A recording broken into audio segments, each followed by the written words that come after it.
Good afternoon, everybody. I think we're going to get started. We're a few minutes behind, but that's okay. Thank you for joining us for the South Florida Transportation Surtax Roundtable discussion. We have invited representatives from both Broward and Miami-Dade County to come and talk with us about how they planned, campaigned, and are now implementing a transportation surtax in their counties. We have this morning from Broward, or this afternoon from Broward, Greg Stewart from the Broward MPO, Tim Garland from Broward County Transportation, and Gretchen Consini from Broward County as well. And then after them, we will have Javier Betancourt from the Citizens Independent Transportation Trust from Miami-Dade County. And so I'm excited to hear from all of them. So I'm going to kick it off first with Mr. Stewart from Broward MPO. And it stays on, even better. Good afternoon, and it's a pleasure to be with you all today. My name is Greg Stewart. I'm the Chief Executive Officer of the Broward Metropolitan Planning Organization, and I'm here to talk to you a little bit about the surtax efforts in Broward, both successful and unsuccessful, and in our case, the MPO's role in assisting in getting the surtax passed. And then I'll hand it over to Gretchen and Tim, who will take it from there, because once it's passed, it's back into the county's court. I want to give you a little bit of background about myself. I grew up in Boca Raton, and in the Boca Raton I grew up in, there were multiple referendums that I participated in as a child, including the multi-use trails, as well as the acquisition of all the oceanfront for parks. I had a great opportunity as a child to watch referendums be placed on the ballot, but in particular, I also got to participate in actually, getting the community to commit to taxing themselves for said projects. And I think that's kind of important when we start having the conversation about the MPO's role in dealing with a surtax, because it is not exactly, it's not an easy role. And it's something not for the faint of heart either. So the efforts are very, very large. Can I go to the next slide? Or is there a clicker? For those of you who don't know, that's actually in Hollywood, city of Hollywood. That's actually one of the beaches, and that was paid for with some federal funds, the trail. All right, so I'm going to talk about vision first, and this is actually very important to actually move forward with understanding the MPO's role in trying to get the voters to pass different types of tax referendums.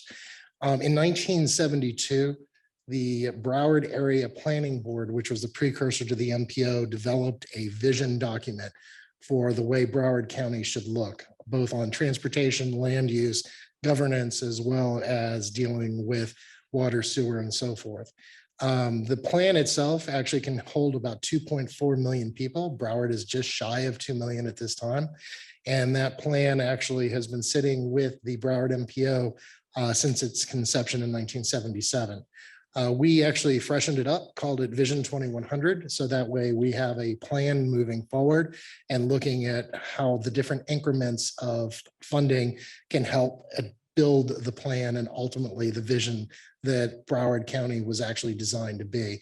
The land use plan sits at the base of that. It looks like a lasagna.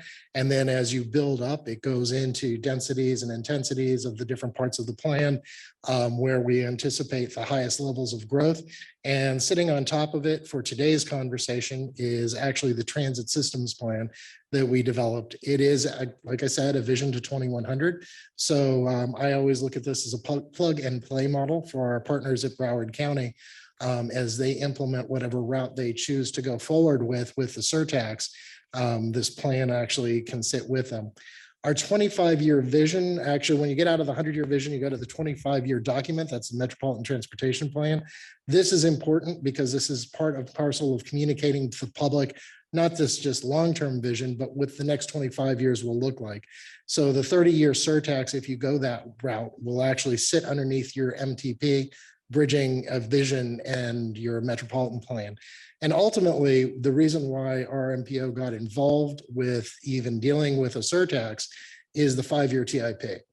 For multiple years, our MPO actually had different processes and said, hey, we want a real commitment to transportation and to transit in particular. And every time we would go and approach the county operators, being Broward County Transportation, it was, well, we don't have the money to do this. We don't have the money to do that. We don't have the money to do this.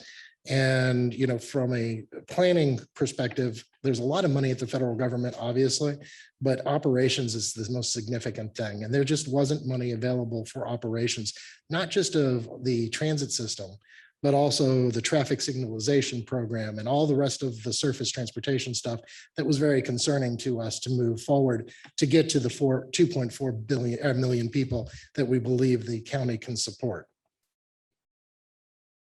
So as I was talking about, the revenues were limited on commitments. And so what we decided to do while we were getting the, well, we can't do this yet, is take our federal funds and actually do last mile connections to what we know is going to be a robust transit system when it comes out of the ground, and actually deal with how people can get to corridors that we believe transit will be operating on, and use as examples. These typically actually go back over to the local governments to maintain, and they can put that into the CIP for them to move forward.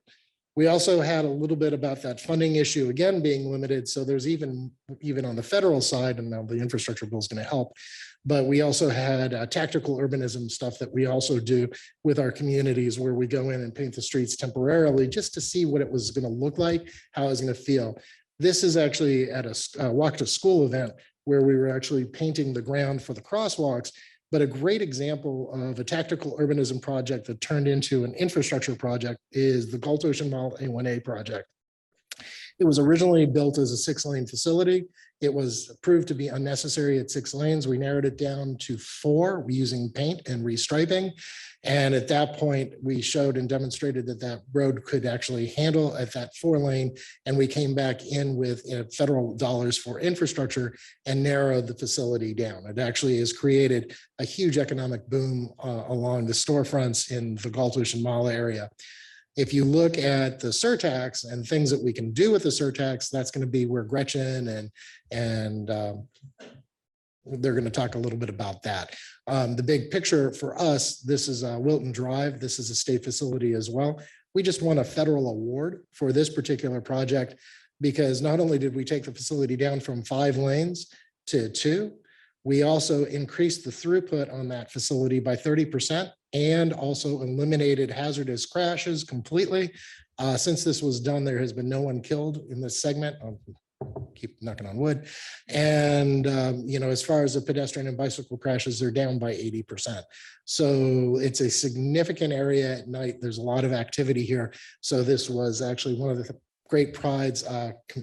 Secretary Buttigieg from USDOT presented us an award on this effort. This was a partnership with the Florida Department of Transportation, who usually delivers most of the MPO projects in our region. So we're really happy with our partnership with the DOT, with the district. And, you know, these are examples of how you do this. But I want to talk about the tax. And that's actually kind of an interesting area. So we actually started an effort after the, I want to say 2035 long range transportation plan to actually figure out how to get operating dollars over to our partners. And we actually created an effort called Speak Up Broward. Speak Up Broward has lived through its livelihood. It actually did what it was intended to do. And so the MPO started investing money in communicating with the public, not advocating for a tax, but educating folks on how the transportation dollars actually come and why they may not see the systems that they have remembered in, you know, for those of the folks, a lot of people in Broward are from either New York or from Pennsylvania or New Jersey, and they're like, why can't we have this here? Well, there is, you know, reasons why, and we tried to explain this to them. Our team members basically went out into the field, not only talking to the elected officials, but with communities. And we met with all the various entities, whether it was from Urban League to the business community, the Alliance. We were constantly meeting and advocating with, this is what transportation and this is what's important about it. Steve Abrams, who's in the audience in the back, well, he was a city commissioner and a county commissioner.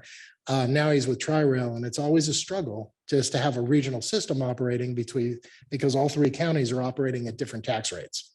And so that's going to hopefully, if you all move forward, you'll level the playing field on communicating that as well. It'll also allow for some other projects to move forward. And, that I think, our friends at the county are going to talk to you a little bit about. That said, that effort was very successful. Obviously, it culminated in a successful referendum, but there were 2 referendums prior to that were not successful. And so I kind of want to look at a little bit of what we saw as not being successful, and then focus on what success looked like ultimately for the county to receive. What, Gretchen, is it 390 million a year? What are you generating? A little less because of COVID. Okay, so let's say 370, 360 million. That's still a big number. And if you start having that conversation about where you can go with this, that's going to be important. Now, I was a Broward County employee at the time working in their planning department when the first referendum went out. It was actually done by the business community in Broward County, and it wasn't necessarily directly supported by the administration at the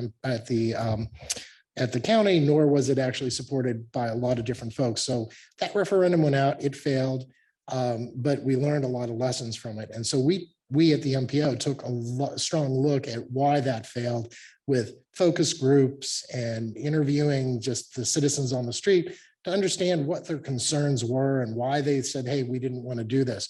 Interestingly enough, it was actually a lot about the plan itself that was proposed versus the need. And so, you're going to see, as the county presents this side of the story, that the plan itself was a little more loose than what was proposed by the business community. The second go around with the infrastructure tax was not an easy road. It was actually decided that they were going to do infrastructure and transportation, half penny each, tied together. And basically in all directions we were looking at with focus groups and all the rest of it, that actually looked like it was going to pass. In fact, the transportation portion of the half penny did pass, not by a wide margin, but it did pass. And the infrastructure side failed. So both referendums failed. Our focus groups after the failure there actually was an interesting learning explanation on this. The way the ballot language was written on the transportation side, it was a straightforward yes or no. On the infrastructure side, it was actually, will you increase your sales tax by 0.05%, which is a half penny. However, that was read as we went to our focus groups as a 5-cent increase. So the massive voter turnout actually that turned that down, from what we learned from it, was actually the ballot language actually made a very big difference. It passed in areas like Pompano, it passed in other areas of this county, but it didn't pass where it needed to pass. And that is why one of the biggest parts of failure. So understanding that that was what had occurred, the only way, way forward on a taxing side, because apparently that's what language is required for the infrastructure, is actually to do the transportation tax straight up. So that was the third try. Gretchen and her team, we joined them multiple locations, talking to folks. Our whole communications department, like you have here, your PIO group, was actually very busy pushing out, information via text, via cell phone data that we had to folks to actually let them know, hey, this referendum is out there. And this is the thing that we were talking to them about. This will allow the county to be able to move forward on alternative transportation programs to actually make a difference in our community. So that Speak Up Broward effort for about 8 years in total ultimately came up with a success. The database that we developed during the time of developing the overall program was extremely important. And we believe that that helped the county push it over the threshold and to the level of success. I think, Gretchen, was it 74%? It wasn't that high, 70? I'm sorry. It was closer to 61. Okay, 61%. That's a big success when you're asking somebody to raise a penny in that type of environment. So we look at this and say, all right, well, these are the things that we work together on. It is important for us at the federal side of the agency that this moves forward. We're waiting with bated breath to see which projects the county wants to move forward with. On the Surtax side for federal matching, We also look at our local governments and help them develop their plans necessary to actually get the projects out into the field as well. Gretchen and her team have been wonderful to work with our team members in the municipal side and getting money into the government, local government's hands to start seeing initial successes. Broward County Transportation has purchased buses with huge pennies on them. And so people can kind of see where their money has been going. So that's actually a good way of communicating as well. But that's outside of the MPO's role. Our role was really about the communication side of why it's important. And I advise, this group, if you are going to move forward with a surtax here in the region, in Palm Beach part of the region, is to actually let the MPO do what the MPO needs to do, which is the education side. This is important to do X, Y, and Z. And then let the county do what the county needs to do, which is this is the product that they're going to deliver. And I think that is, the swan song I'm going to sing for this. And if that's okay, James, I'm going to turn it over to my colleagues over at Broward County.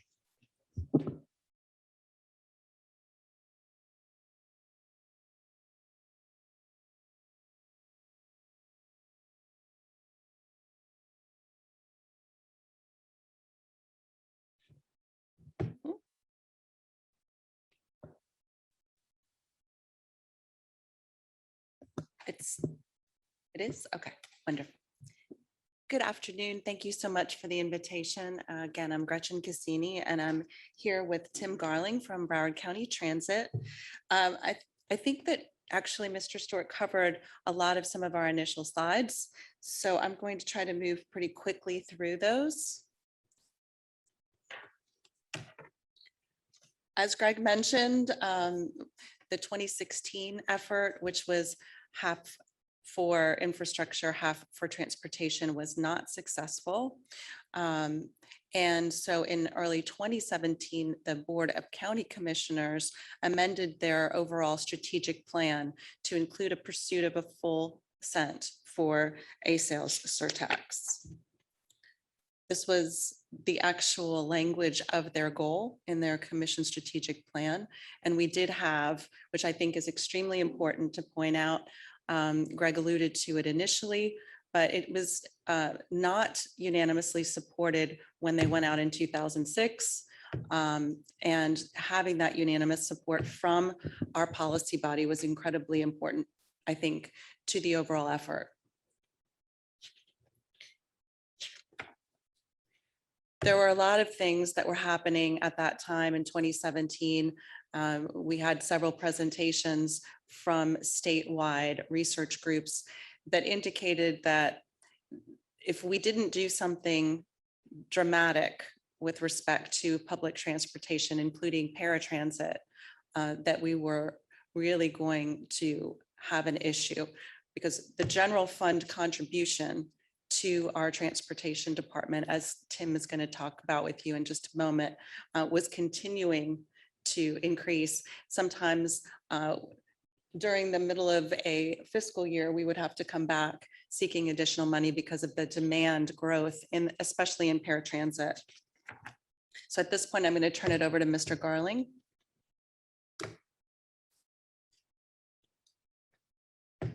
So with this slide, it's really kind of important to look at background information. What we were seeing, obviously, what many people call the silver tsunami, that we're just seeing the aging of the population all across the board. We're seeing people that were 85 and older were growing significantly. We're seeing big population shifts in the next 5 to 10 years, people getting to that 60 to 74 age group. And in a place like Broward County, almost 1 out of 4 people were over the age of 65.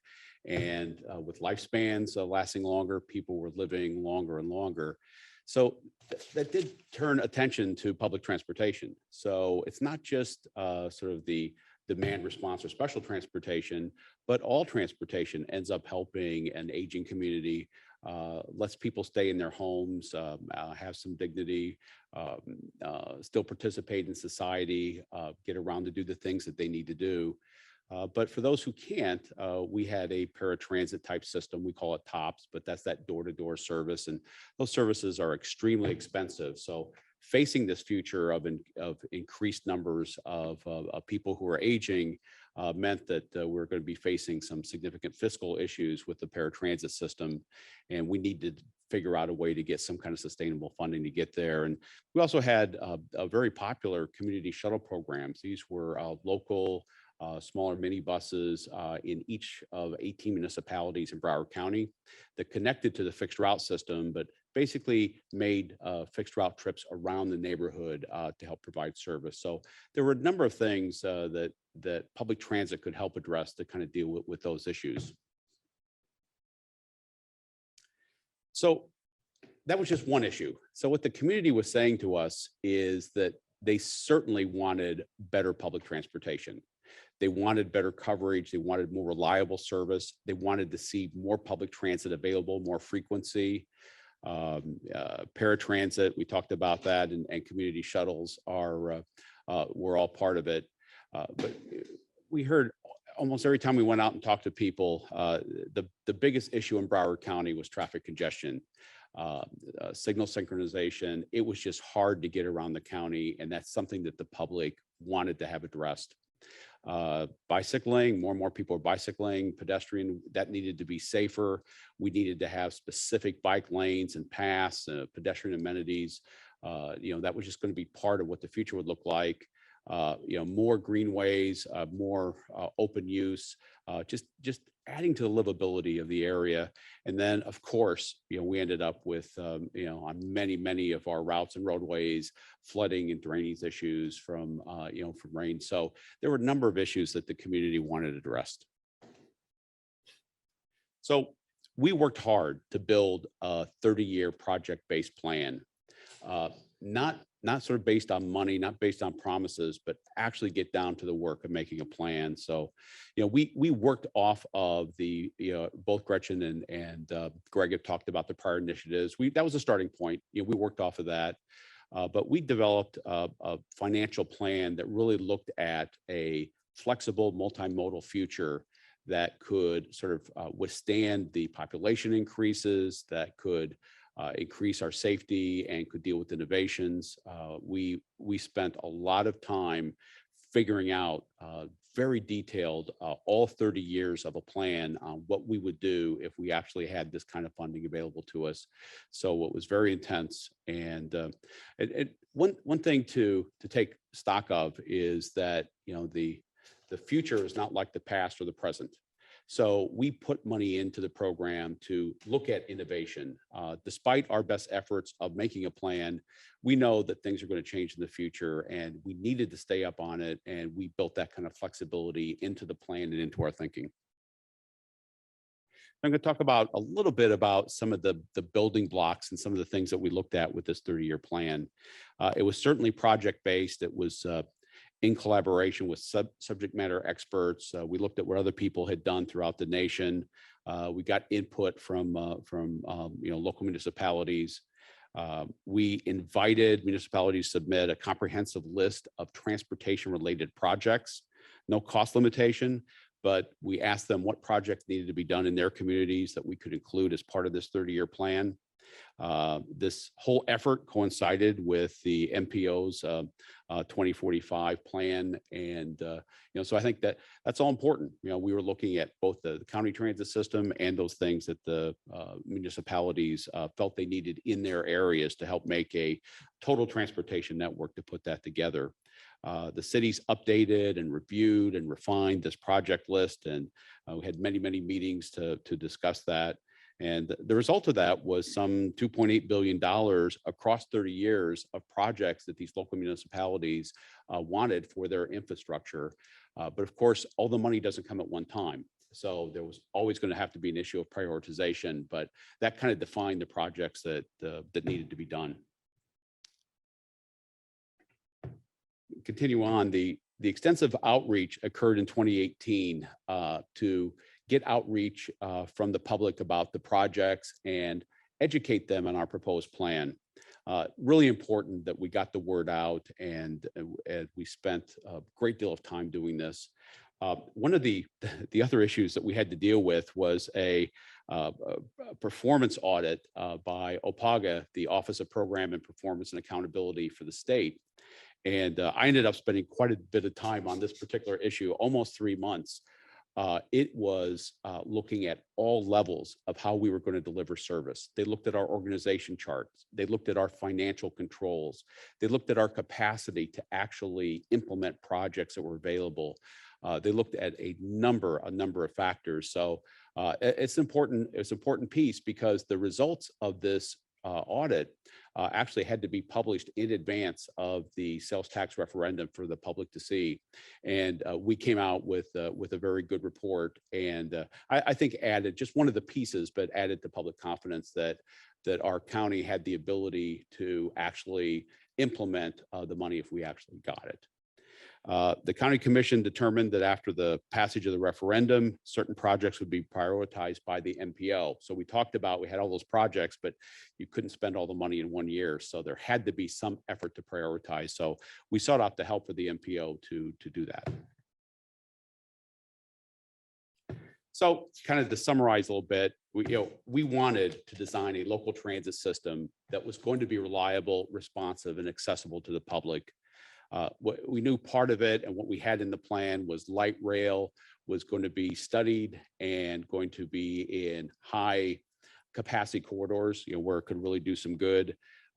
We included full funding for the community shuttle program. So instead of the local municipalities paying for those services, the sales tax is going to play all the complete costs of both capital and operating for the municipalities to provide those shuttle services.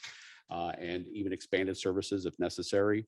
And of course, that sales tax also presented the opportunity for us to have funding for a growing paratransit program.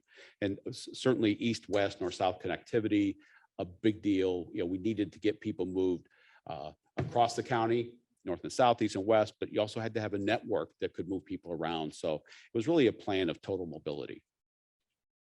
Back to Gretchen. Thanks, Tim. So we talked a little bit about this being a project-based plan, and we needed to have the flexibility to accommodate future projects and innovations, as we knew that this was going to be an ever-changing landscape, and it's even more disrupted than we, I think, had even anticipated when we first started talking about this back in 2015. There was some low-hanging fruit. We work very closely with our school board, and they identify for us a variety of different safety improvements that they believe are necessary at various schools across the county. And we had not had the capacity to do as many of those as we would have liked. So we did have quite a few more school safety zones, very popular element of the program, as I'm sure you can imagine. Lots of resiliency and roadway drainage improvements. We are looking at hundreds of intersections across the county, especially, of course, prioritizing those that have safety concerns, near misses, or collisions. One of the things that we did is we front-loaded the installation of fiber optics, because that really does create the backbone for us to be able to do adaptive signal control and other signalization improvements, and really started trying to create investments around data collection so that we have a clear benchmark. Where were we when this passed, and be able to communicate both to our oversight board and to the general public about the progress towards our overall goals.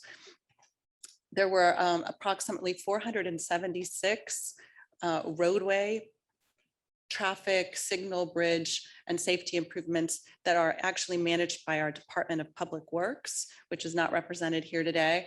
And then most of those municipally requested transportation improvements that added up to that 2.8 billion, those are also mostly roadway.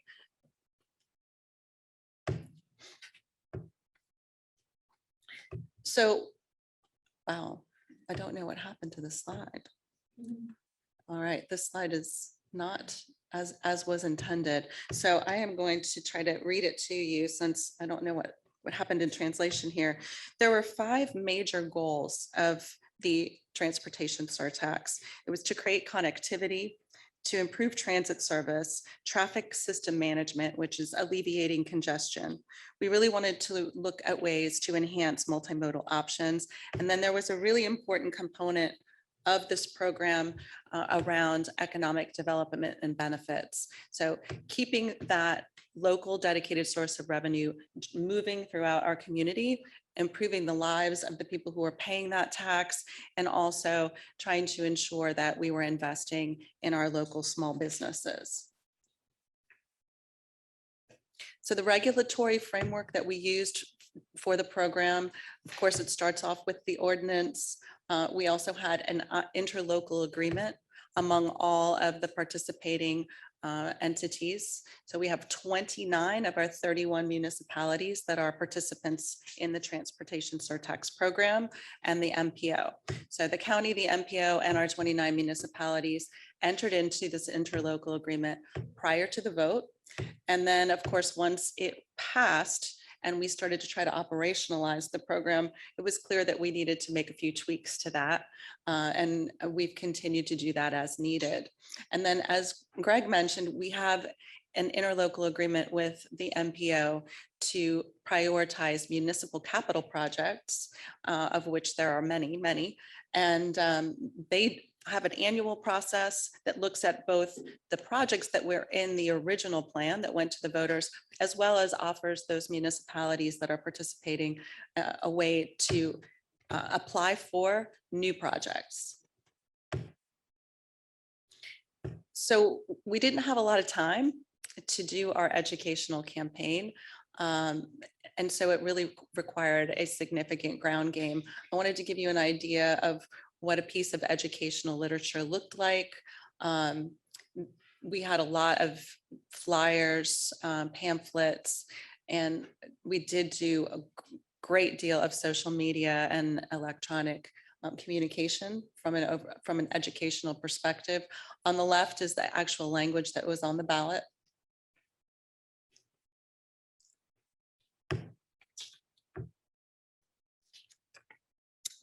And now I'm giving it back to Tim again. Well, just to kind of pick up on the whole effort, we called it a penny for transportation. And really our leader, public leader was then County Mayor Beam Fur. And I have to give him a shout out because I attended many presentations with him, and his belief and earnest belief and sincere belief in the program just came out when he talked about it. And I thought that resonated every time that we made a public presentation, an educational presentation. That sincerity really came out. And I think he just did a really good job leading that program. So the educational campaign was very important. We were trying to let the public know what it was that they were going to get. We had flyers, brochures, posters, videos, banners, speakers bureau. We actually trained many of our staff on sort of what to say, how to say it, what you can't say. You could see the advocacy idea. As public employees, we could not advocate for the tax, we could just educate for it. So there was a whole kind of parallel advocacy program that was going on to really, support the program and to advocate for the passage. So our role, our big role, and I think it made a difference, just getting people an education about what investments were going to be and how those investments could improve their community. And certainly we had promotional materials and the like to back that up.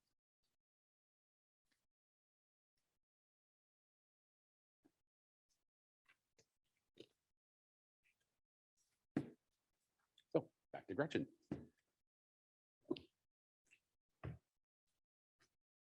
So standing up the program was a yeoman's effort. It really was. And it took a lot of internal and external support to do something that there's not really a roadmap to do. Our ordinance clearly articulated that our county commission wanted there to be 2 layers of removal from them. So there was an appointing authority that was identified in the ordinance that would then come together to create and nominate and appoint an oversight board of professionals in 8 categories, and then 1 individual that actually works on supplier diversity for the Broward College. So we're trying to organize that, make sure that we got a good slate of candidates from that appointing authority to select from, orienting those individuals to the program, and really trying to find out what their expectations were, what were their needs, what type of staffing and legal support was going to be expected. We did our first action agenda in April of 2019, and we really started looking again at that low hanging fruit. What type of shovel ready projects did we have? What had we taken through design using other revenue sources like gas tax?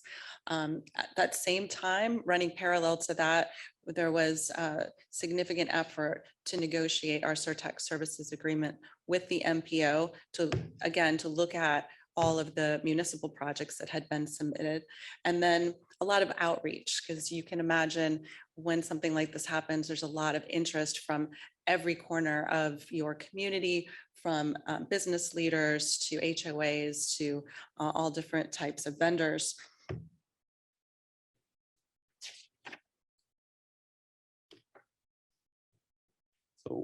So in the implementation of the program, the transit improvement strategy was, we wanted to hit the ground running. We think that was an important part of it. And we'll say, I've been in the transit business almost 38 years, nearly 40 years. And one thing I know, I've worked all across the country, people will use transit that serves them, right? They are, people are rational. So the transit system has to be usable. It has to meet their needs. So we wanted to create a first-class transit experience and continue to create that experience, which is vital to getting people on the system, being able to use it, and having long-term ridership. Certainly using current technologies like mobile ticketing, things like that, where we can sell tickets to people on their cell phones, on their smartphones, certainly part of that strategy. Also having our view of any new technology that comes, willing to embrace it, and anything we can do to make the systems more convenient. Upgrading our bus shelters, our stops, our vehicles, using smart technology to let people know when the vehicles are going to come. All those things help connect people to public transit. Security, kind of important issue. People need to feel that they're going to be safe and secure on transit vehicles as it grows, and we certainly have strategies and increased presence on our vehicles. And again, Wi-Fi, just another kind of amenity that can be available on vehicles that makes the rider experience better. So just one of the issues is, and I always think transit kind of runs with the best tool for the job. So this is really talking about our fixed route service, those local buses that give you coverage and give a basic level mobility. So you can see on the left, those are the existing local routes that we had on our transit system. You can see that there were some holes in it over time, and we just didn't have the money to add additional routes. With the Surtax on the right side in red, you can see what our long-range plans are basically to fill in this network of local services. But there's also something else, right? We have high capacity corridors that will do that east, west, and north, south that we talked about. So you think of it as sort of like layers of transportation, serving needs, because public transit isn't just one need. People have different demands, different types of trips, and you have to build a network that is flexible and able for people to use.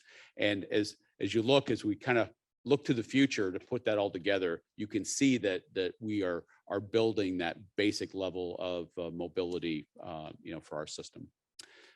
So I will turn it back to Gretchen.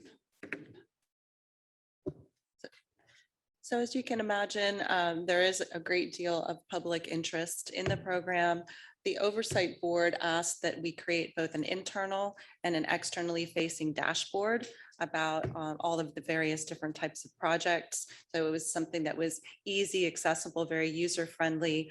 Where are the projects happening? What is on the horizon over the next 5 years? What's already occurred? And so there is going to be a slide where you can download that and play around with it. This is just a snapshot of our website. We did a lot of redesigning, actually, hearing from the MPO and the municipalities that were trying to utilize the website to get the information that they were looking for was really helpful, because we have so many different users and they have different needs. Trying to create a website that can address all of that in one place is a little bit challenging. Oops, sorry. Yes, that's right. We had to work on our branding because as you move from an educational campaign into implementation, it's a different message. And so we had a Segway brand that we kind of got rid of the penny a little bit, but we still say that things are funded by the penny for transportation. And we actually 6,000 people that we surveyed. We did a lot of focus groups, and both locally, but also nationally in the transit industry to get feedback about our Segway branding, which we just implemented in February of this year. And so all the way to the right. This is a picture of the actual public project dashboard. And again, it's evolved. There've been several iterations of this even over the last 10 months. There's an interest, of course, by the municipalities. People like to see what's in their backyard. People want to look at it from a commission district standpoint. But the oversight board members were really interested in making sure that these investments were being made in an equitable manner. So we also do zip code analyses, and I'm happy to report that for fiscal year 2022, our investments in our historically underserved communities are significantly higher than they are in our other zip codes, and we were able to demonstrate that visually to them. So I'm going to, hopefully this will play. Nope. Well, I have a lovely video here, but I'm not sure if there's a way that perhaps James can help me show it to you.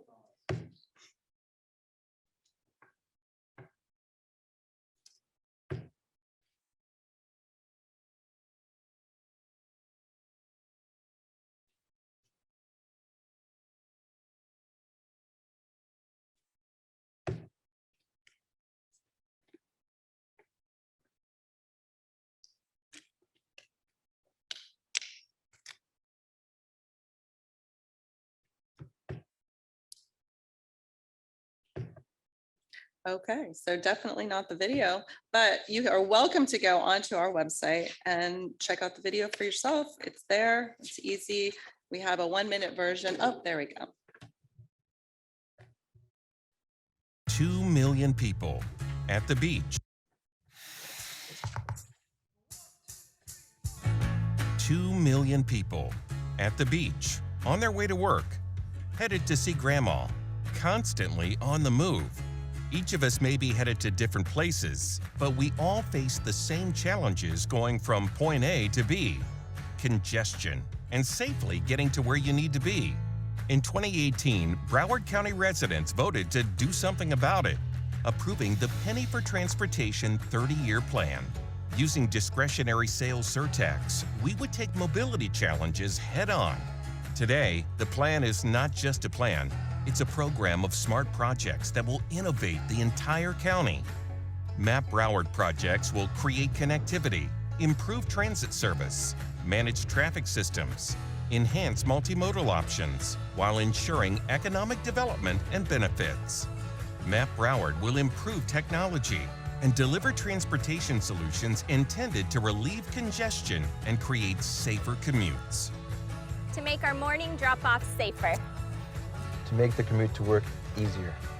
To keep us pedaling towards a greener future. Penny for Transportation is now Broward County's Mobility Advancement Program, or MAP Broward.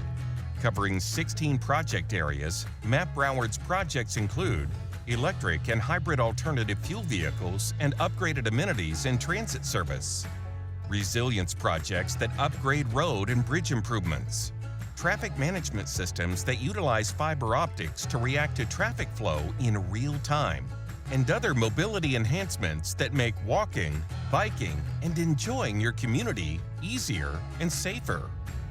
Build on foundational elements such as transparency, accountability, and resiliency by investing over 16 billion local dollars over 30 years and keeping these dollars in local small businesses. We also expect to be able to bring home over $2 billion of state and federal funds to grow the economic impact of MAP Broward on the region's economy. Because we know the destination is important, but so is the journey. We invite you to see what's on the horizon for your neighborhood. See it all right now on our interactive project dashboard. Get started now. Visit mapbroward.broward.org. Projects that upgrade road and bridge improvements.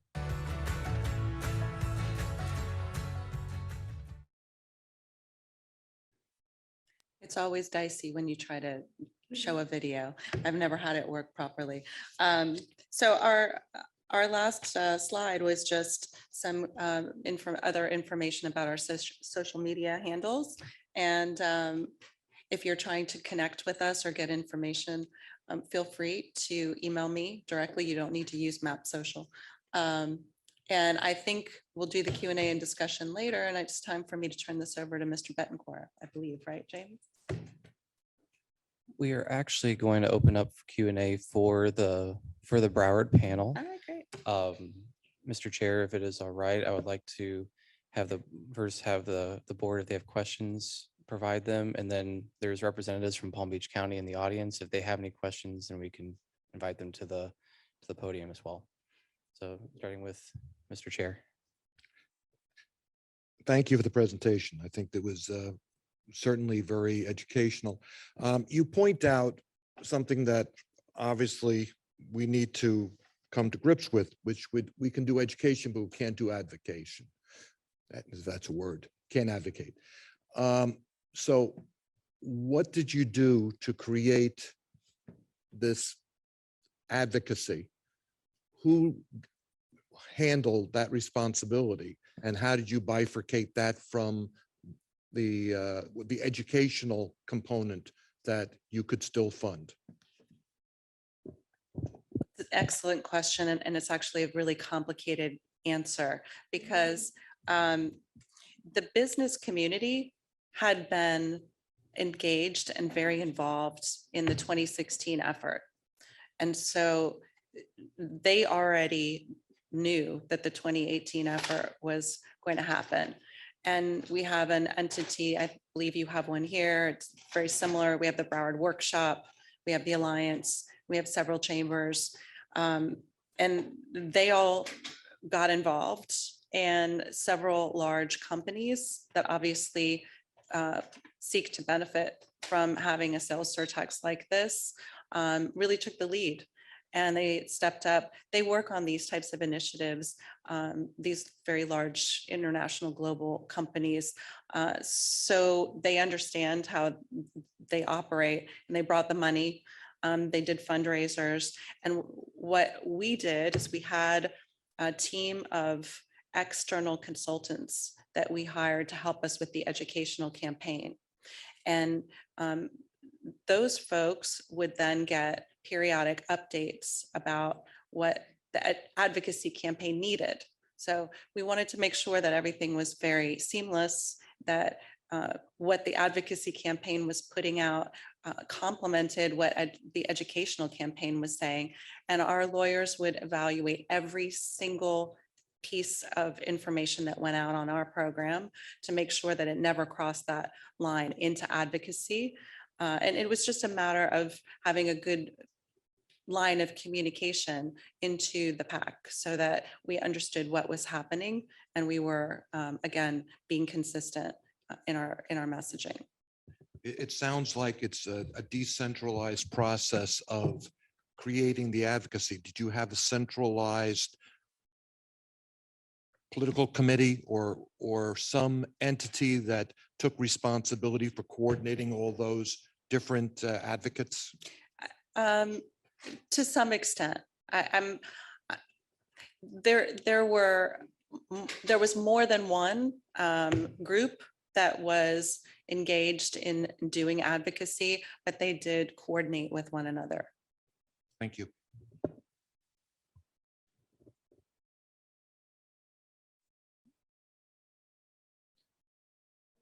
Yep.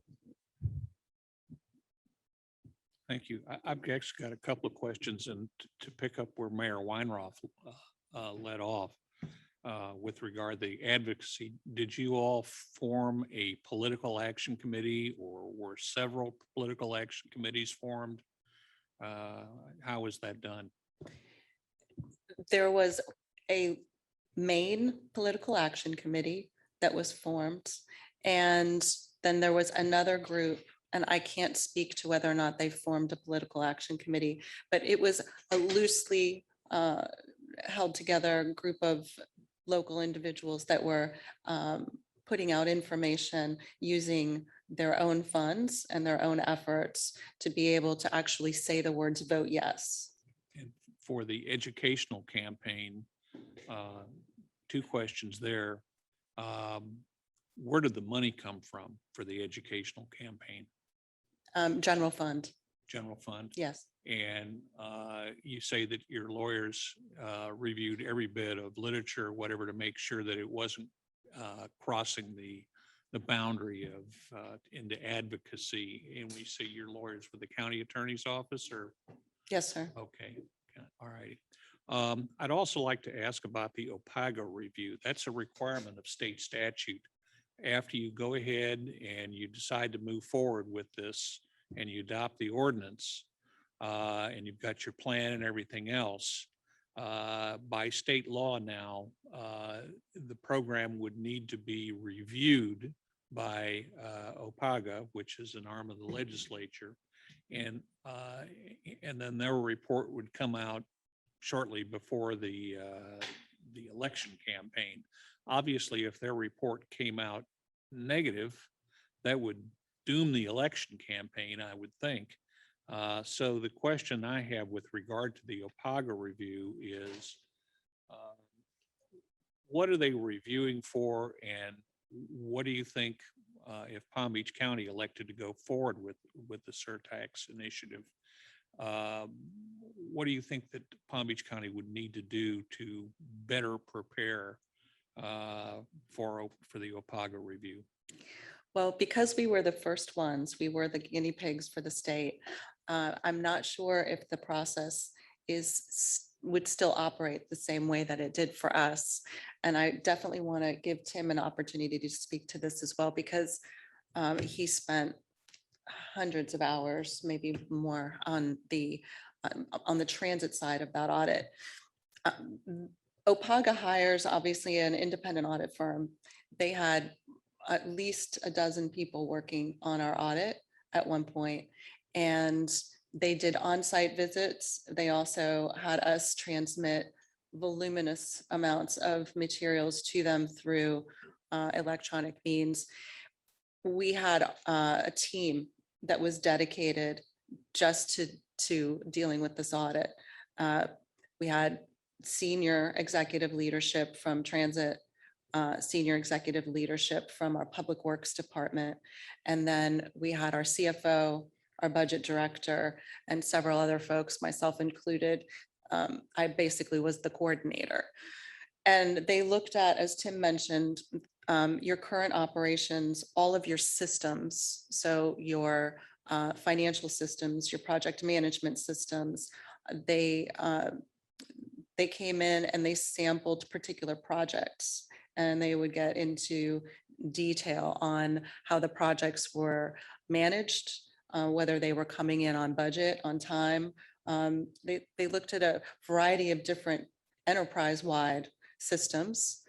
They looked at our previous audits, our single audits, and from a programmatic and project side, I don't know, Tim, did you want to add anything specific that you went through?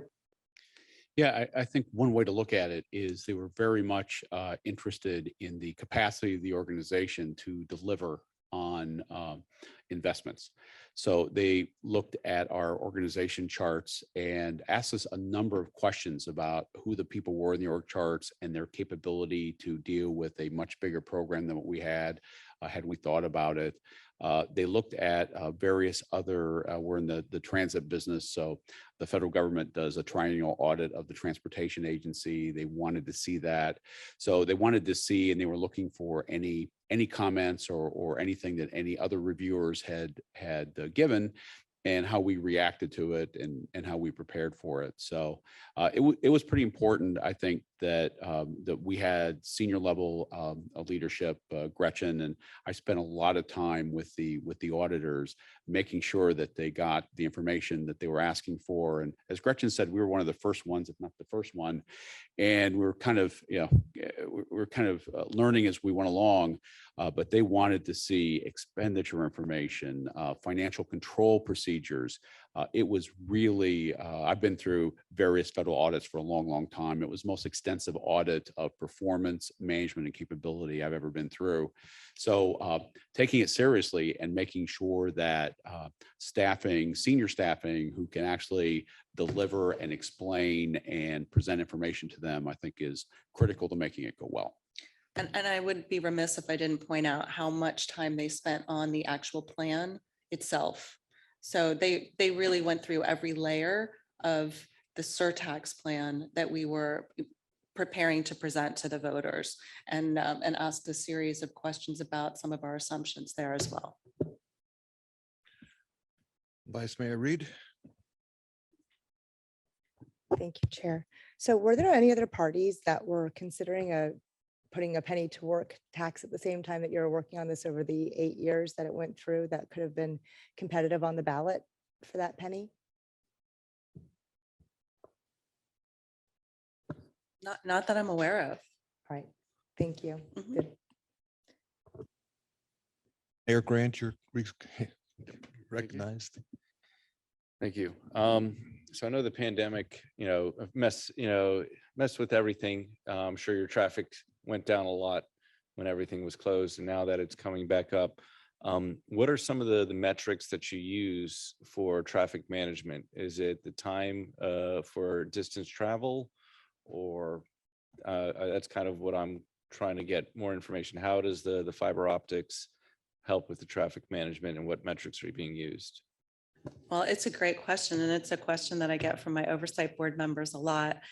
The truth is that we've implemented so few adaptive signal control projects that we don't have enough data to really be able to determine what the impacts are. They look at everything. As I mentioned, the first 3 or 4 years of the plan was all laying the fiber. And now we're just now starting to actually implement some of the adaptive signal control. I think traffic system management is bigger than just that, though.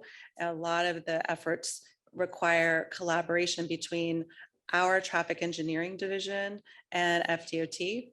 And, we share a space, I think you all do too. Mhm. And so some of what we did early on was just improve the technology that was available, some of the video technology. And I know on our system, there are a lot of improvements that need to be made to the existing system that Greg alluded to that were not, they just weren't financially feasible. So what we're trying to do is, as I mentioned, baseline where we are with everything. It is difficult. You're absolutely right because of the pandemic. Do you go back to 2019 data? But they're working on that. And I think probably within the next year, I'm going to have a much better answer for you than I do right now. Okay, so I guess the question is that the metric aspect of it. So, we don't necessarily have the baseline, but what are you going to use to measure the traffic management? Is it time, or is it number of cars or people traveling? Well, I think it's going to depend on what the solution is, which is what I was trying to articulate. So if we're doing intersection improvements and we're trying to create additional through lanes, it may be just number of cars through a particular light cycle. If we're trying to deal with near misses or collisions or congestion that's related to events, it's going to be, you know, a different metric. I can get you some answers from public works staff as what they're exactly looking at for the various. So it's kind of a intersection by intersection sort of determination as you go through. It might be corridor more, Okay. corridor by corridor, and then it'll depend on what exactly the issue was there.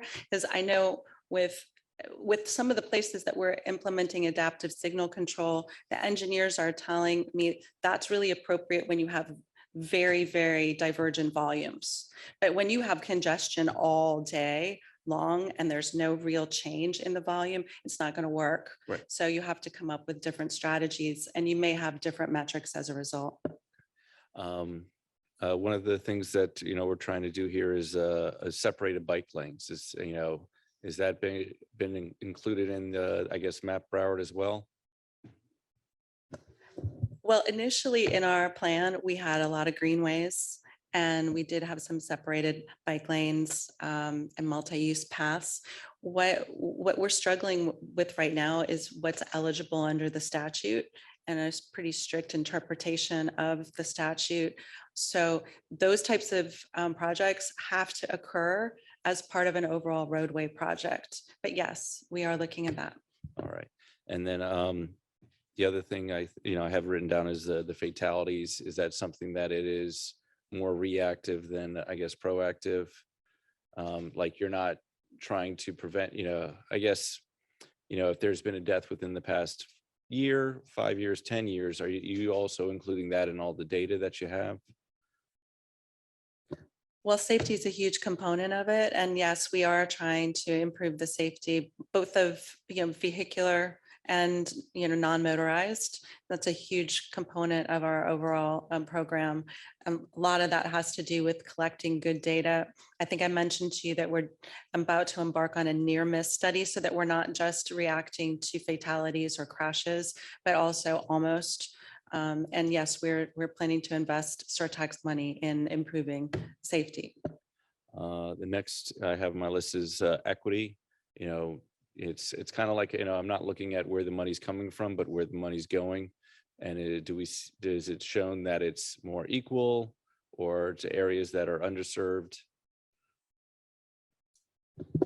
Well, as you can imagine, in the early years of the program, when you're looking at actual need and you're trying to prioritize, yes, those historically underserved communities are getting a really good investment, especially in 2022. Our oversight board requires us to report on that every quarter. Okay. And obviously there's a real need to ensure that there's geographic equity since everyone is paying the tax. We want to make sure that the money is getting out to every community as well. And speaking of the money, I'm assuming that the county, the clerk's office holds the funds.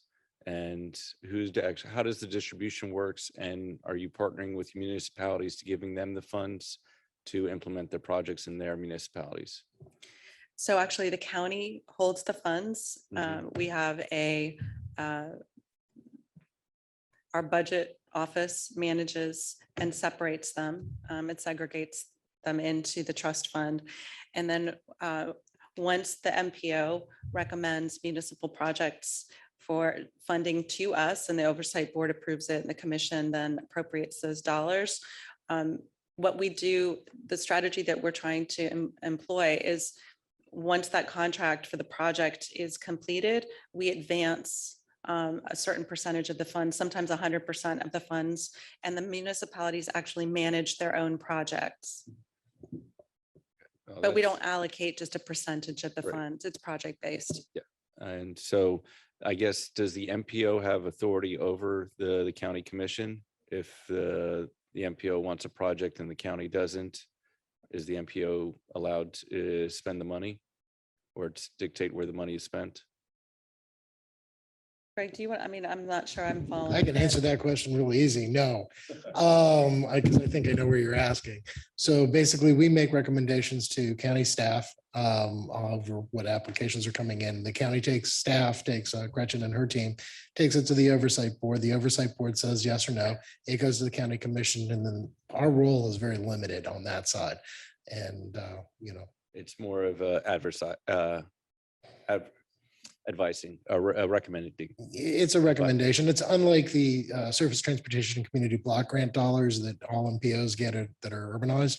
That money is directed by the MPO, and, you know, even though DOT likes to take it and do some stuff with it, it's still our money. So this is different. This is a different story. We basically are just ranking the minimum annual guarantee, right? Is that Well, the way I- you would say it? I think, Mayor, that our county commission entered into a legal agreement that does bind them, but that was their choice. So they chose to be bound by the recommendations that the MPO sent over in 2020 for municipal projects, specifically to our municipal projects. Okay. So they sent over 110, and we have to fund the 97 that the oversight board deemed eligible, kind of in their exact ranked order. But again, that was our county commission's choice. Okay. No, But it's not cash on the MPO's side. no, Please but do not get confused. No, I understand the information. And then also, you didn't mention any of the opposition that you guys faced. Was there any, and how did you guys deal with that? We were incredibly lucky. Okay. I mean, when I say lucky, I mean so lucky. We were the biggest in the nation from a dollar volume that year. And I can only speculate that the reason we didn't have organized opposition was because there just wasn't time. We really only had 4 months to put the educational and advocacy campaign to work. I think that was to our advantage. When I talk to other jurisdictions across the country, including Hillsborough County, my colleagues there, a lot of time when you have a 2 or 3 year endeavor, it does allow a lot more opportunity for organized opposition. We did have our local paper come out against it, but I mean, other than that, I mean, maybe I've blocked it out. But I don't recall a lot of opposition. I mean, you know, or again, organized opposition. There was a large frustration in the community that was built up over time that said we needed to do something about transportation, and they knew.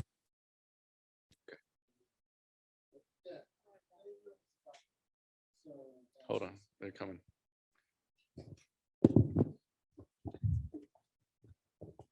Yeah, the opposition struck. There it is. The opposition, you know, there was some opposition. I mean, we were seeing it in a lot of the feedback we were getting via our social media platforms, but it wasn't organized at the level that I had seen in the past. You know, a lot of the opposition in the previous go rounds were people just pointing fingers at each other, cities to the county to themselves. It just, you know, kind of just went out of control. But if you look at what happened, and Gretchen is correct, I mean, we were very fortunate, but the opposition that was there wasn't strong enough. And I don't even know if it was about time. In reality, it was just that we had done a lot of work up front. And that's the important part to take is you're talking to different levels of the community. And they all knew that something needed to get done. So this was that something. Now we just can't screw it up. Thank you. Obviously, the business community has to embrace it. And obviously the sale is that this is for economic development so that you can bring them in and they're not fighting and saying, we've already paid taxes. What are you coming back for more? Before I get to Andrew, I just want to let the representatives of Tri-Rail, Palm Tran, and Brightline know that you're going to be drawn into this if you'd like to be after this question. So if you have any questions or points that you want to make, I'll invite you to come up to the podium after Andrew speaks. Andrew? Sure, thank you, Chair. To follow up on Mayor Grant's point, so you have half a cent going to the cities and they're prioritizing and programming that. And then the other half is that county amount, and then it's going to be approved by this independent oversight board, but the final approval is by the Board of County Commissioners. So it's a full penny for transportation, and the cities were invited to submit projects that were priorities for them into the original plan. But the amount that the cities receive is a minimum of 10% on an annual basis of projected revenues. And thus far, we've been funding them well above that. In our first year, it was almost 40%, but that was simply because we were looking at shovel-ready projects, things that were, again, low-hanging fruit and opportunities to ensure that these projects were getting out into the communities and actually making a difference. The oversight board's responsibility is to review every project, whether it's a municipal project or a county project, for eligibility under the statute. That was something that, again, the county commission delegated. That's their role, but they chose to delegate that role to the oversight board. Once the oversight board does that, then the county commission actually appropriates the dollars. And then the oversight board has ongoing programmatic and financial oversight of each project in the program on the whole. Does that answer your question? Yes, and then the appropriations by state law, or is that also something that can be go into the agreement with the municipalities and everyone else? I'm sorry, can you repeat your question? Sure. So the appropriations by the county, that's a state requirement? Yes. Yes. And I'm wondering, is that something that can be written into the agreement if it was a different sort of, if they relinquished that to have the an independent board oversee that or not? Or I think I can probably, Mr. Mayor, can probably answer that question. The statute is very clear that the county commission is in charge of this operation. It isn't the county and the MPO or the county and the municipalities. It's the county, specifically under the state statute. What they did in Broward and what the statute would allow is for interlocal agreements to be developed, which is what Broward did. They developed one interlocal agreement, as the slide presentation pointed out, with the municipalities about how the money might be allocated. But again, it was the county's decision to enter into that interlocal agreement. They entered into a second interlocal agreement, as the slide indicated, with the MPO, and the MPO's function was to review the various plans or projects in the overall plan. And they realized, of course, that this is covering a long period of time. They couldn't all be funded at one time. So the MPO was recommending which projects to move forward to.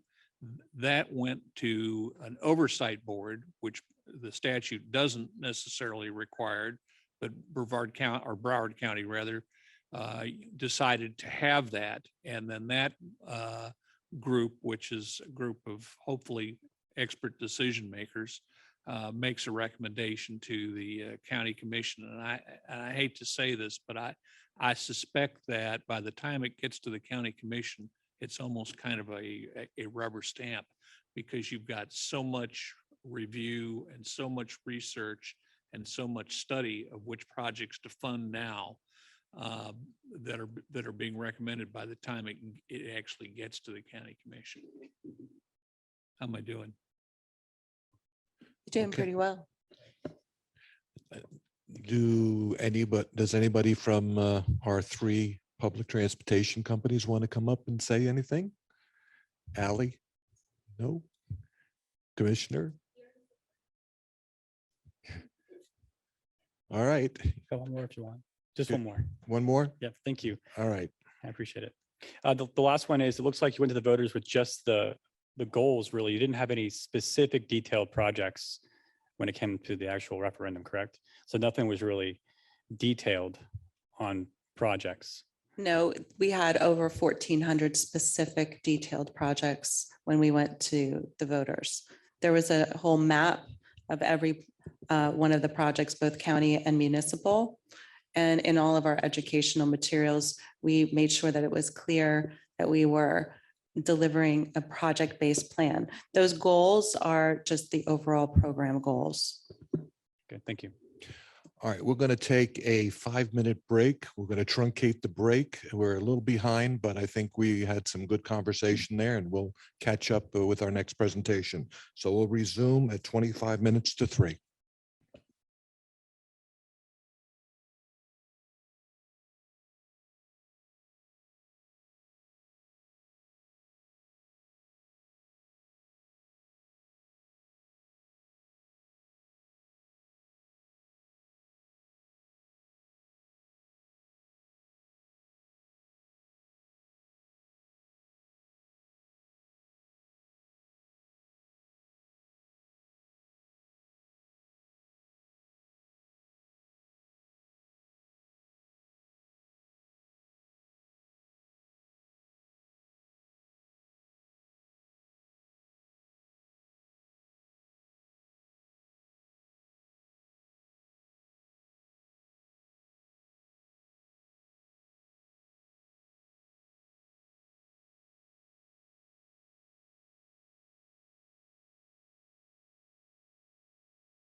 Check, check. 1, 2, 3.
All right, we're going to try and pull this back together. Can we get everybody back in the room? And otherwise, we're going to be here until 6. No, we got parties to go to. I know, we got a party. Yeah, and I need to go home and change. I'm not changing. This is it.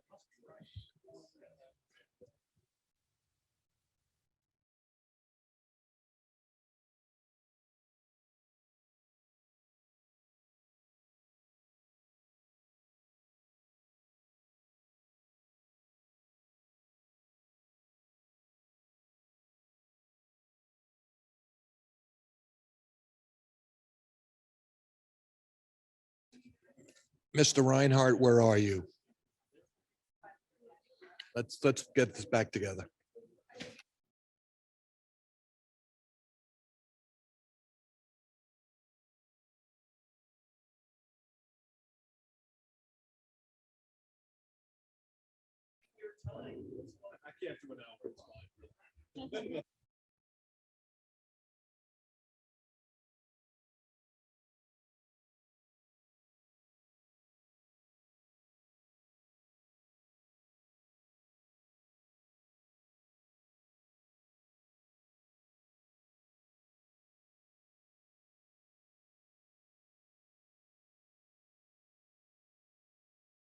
All right, we're going to get back together here. And Mr. Reinhardt, would you please introduce our next speaker? Yes, thank you, Mr. Chair. Mr. Forbes, get back on your bus. All right, our next speaker is from Miami-Dade. He is Mr. Javier Betancourt. He's the director of the Citizens Independent Transportation Trust. So he's going to be providing some overview of what they have been able to accomplish with their half-penny transportation surtax. I'll leave it to you. Or not accomplish, as the case may be. So good afternoon, Mr. Mayor, members of the TPA and others in attendance. It's a privilege and an honor to be here with you today. My name is Javier Betancourt. I'm Executive Director of the Citizens Independent Transportation Trust, the CITT. That is an entity of Miami-Dade County, but depending on who you ask and how you look at it, independent of. I'm going to be providing you with a brief history of the CITT. I've only been on the job 4 years, so I don't go back to 20 years to when this started. So some of the historical questions you're asking, I may not be able to answer, but there's someone in the room who may. And then we'll get into the actual half penny, what it's generated over time, what it's been used for, et cetera. So just a little bit about me before we start, so you can understand the perspective I bring. I'm an urban planner by trade, but one with a long-time passion for transportation. I started my career as a planner with the South Florida Regional Planning Council. And so while I work for Miami-Dade County and obviously prioritize Miami-Dade County's needs, I always think regionally. And I understand how improvements to transportation in Palm Beach County and Broward County ultimately impact and benefit the entire region. So I really think that transportation is a regional issue and we need to collaborate and support each other's efforts. So first, a little of the CITT. We were created as part of the original referendum for the half penny surtax in 2002. There had been number of prior trials for penny taxes. Those had failed. So in 2002, the thought was, well, let's go for a half penny and see if the voters go for that. And let's also promise a citizens independent transportation trust, which is actually embedded in the referendum language itself, to give the voters comfort that those dollars would not be misappropriated, and that there was a group of citizens charged with overseeing its use and the implementation of what came to be known as the People's Transportation Plan. So that is who we are. We are an independent entity comprised of volunteer citizens who serve on our trust, and we monitor, audit, oversee, and investigate the use of surtax funds and the implementation of the People's Transportation Plan. There was an enormous effort in 2002, and potentially going even prior to that into 2001, to educate the voters, to inform them not only of the needs, but of the potential projects that could come to fruition with this surtax. There were over 100 public meetings held, obviously collaboration and coordination with the cities, with the business community, with community leaders throughout the county. Like West Palm Beach, we have our share of millionaires and billionaires, one of whom had been a very prominent opponent of previous efforts. His name was Norman Brayman, and he has a number of dealerships throughout the region. And it was important that he not oppose this effort because he could bankroll its defeat. And through the efforts at the time, largely led by then Mayor Alex Pinellas out of his office, they at least got, I think, Mr. Brayman not to oppose it. I don't know if he fully supported it, but sometimes just getting someone to sit quietly, helps a tremendous amount. Clinton Forbes, who was a part of that effort, working out of the mayor's office to hold those community meetings, to develop a strategic plan, to oversee its passage. And ultimately, it succeeded with, I believe, also over 60% of the vote at the time. And again, if you have any kind of historical questions that date back to that time, Clinton might be in a better position to answer them than I am. So our trust is composed of 15 members, one appointed by each county commissioner, one by the League of Cities, and another by the mayor of Miami-Dade County. And again, they come from all walks of life. They don't get compensated. And we meet on a regular monthly basis, with the exception of this month, to look at projects, review them, and pass on a recommendation to the Board of County Commissioners. Our trust members, again, are volunteers, but they are supported by county employees who report to them. So I'm the executive director, and I have 8 employees under my purview. We all report to that oversight board. We do not report to the administration, i.e. the mayor, or the Board of County Commissioners. Okay, and our operating budget is about $3 million. We try to keep that at less than 1% of surtax revenues. We want, even though we can go up to 5% of surtax revenues for our expenses, we want the bulk of those funds to go to projects. And so we try to run a tight ship. Our guiding documents, like Broward and potentially like you, were guided by Florida statutes, although we, I think, fall under different provision than the provision that applies to this county. The county also passed a couple of ordinances, one governing the use of funds, one governing our operations as an oversight board. We have our own bylaws. And then the projects are all encompassed in what we call the original People's Transportation Plan. That was a list of promises that were made to the voters prior to its passage. And then a 5-year implementation plan. So in order to get surtax funds, you have to be in this plan first. Like every good government agency, we have a 5-year plan, right? I know you're no different. So we have 3 bites at the apple at projects that come to us from the county, and really only 1 bite for municipal projects. And I'll get into the differences in a bit. For the county, number 1, they have to bring the projects to us as a concept to be included in this book, much like the LRTP, the TIP.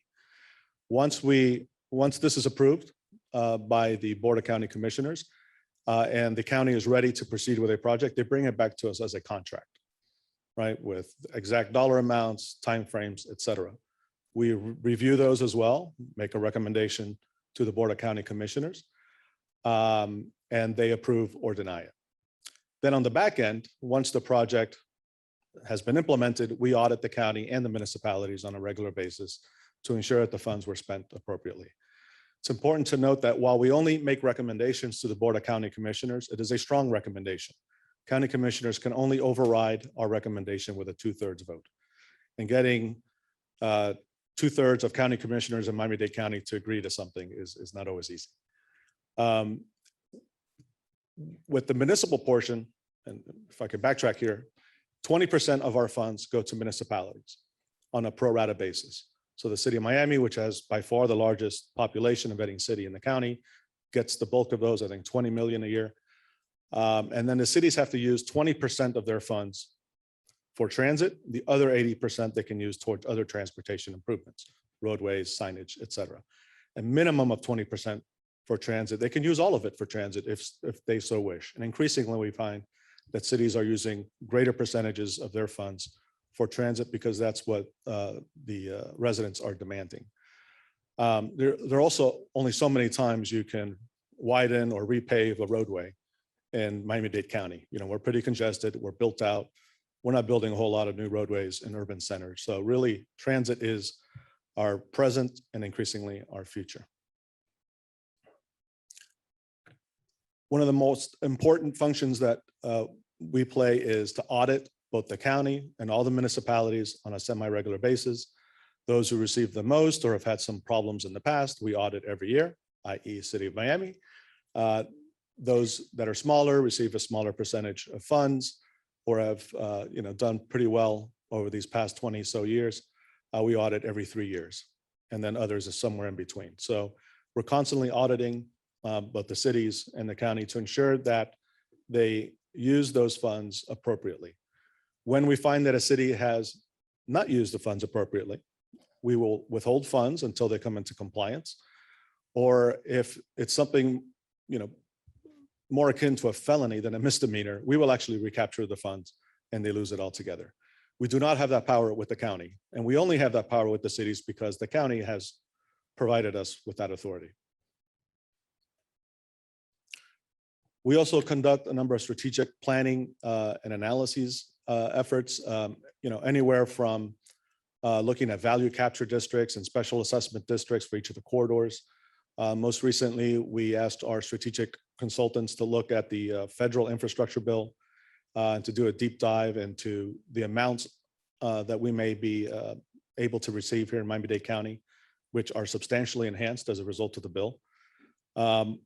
As you look at the reasons to enact a penny sales tax here in West Palm Beach, that is one of the reasons to do so. There's a lot more federal money on the table. Increasingly, you need that local match to attract those dollars.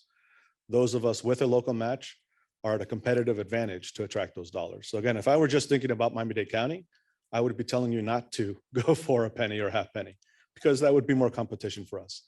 But again, I believe that we're all in this together, and we all need to sink or swim together. So hopefully more swimming than sinking. All right, let's talk about the money. It's only a half penny, not a full penny, but we're a large county, a lot of economic activity. So that little half penny has generated a lot of money over the years. We're nearing $4 billion in revenue over the 18 years that this has been collected. But over 2/3 of that has gone to transit, albeit not for transit expansion necessarily, which is what people were expecting. A lot of it has gone to supporting existing operations, maintenance, and infrastructure renewal. A quarter of it has gone, again, to the municipalities. I said it was 20% that went to cities, but since passage of the tax, 3 new cities were incorporated, and so that percentage has grown. Only 8% has gone to public works for roadway and traffic signals and those types of projects. The public believes that most of the money has been used for roadways at the expense of transit, but that's only because they see the evidence in new roadways and widenings, and they haven't seen that evidence with respect to transit. But in fact, most of the money has gone to transit. We have a small capital expansion reserve fund, which we're using to enhance transit. And then finally, just 1% has gone to us for administration over the years. more or less the same information, kind of shown to you on an annual basis. The biggest chunk of our funds is going to debt service at the moment to pay for the expansion of Metro Rail to the airport, which was achieved a number of years ago. Also the purchase of new Metro Rail trains, which were desperately needed, and some other capital investments. The next largest chunk of change is going to the cities, then MDT operating. Again, that's the support for ongoing operations and maintenance, then public works, then capital reserve fund, and then ourselves. So let's talk about the plan.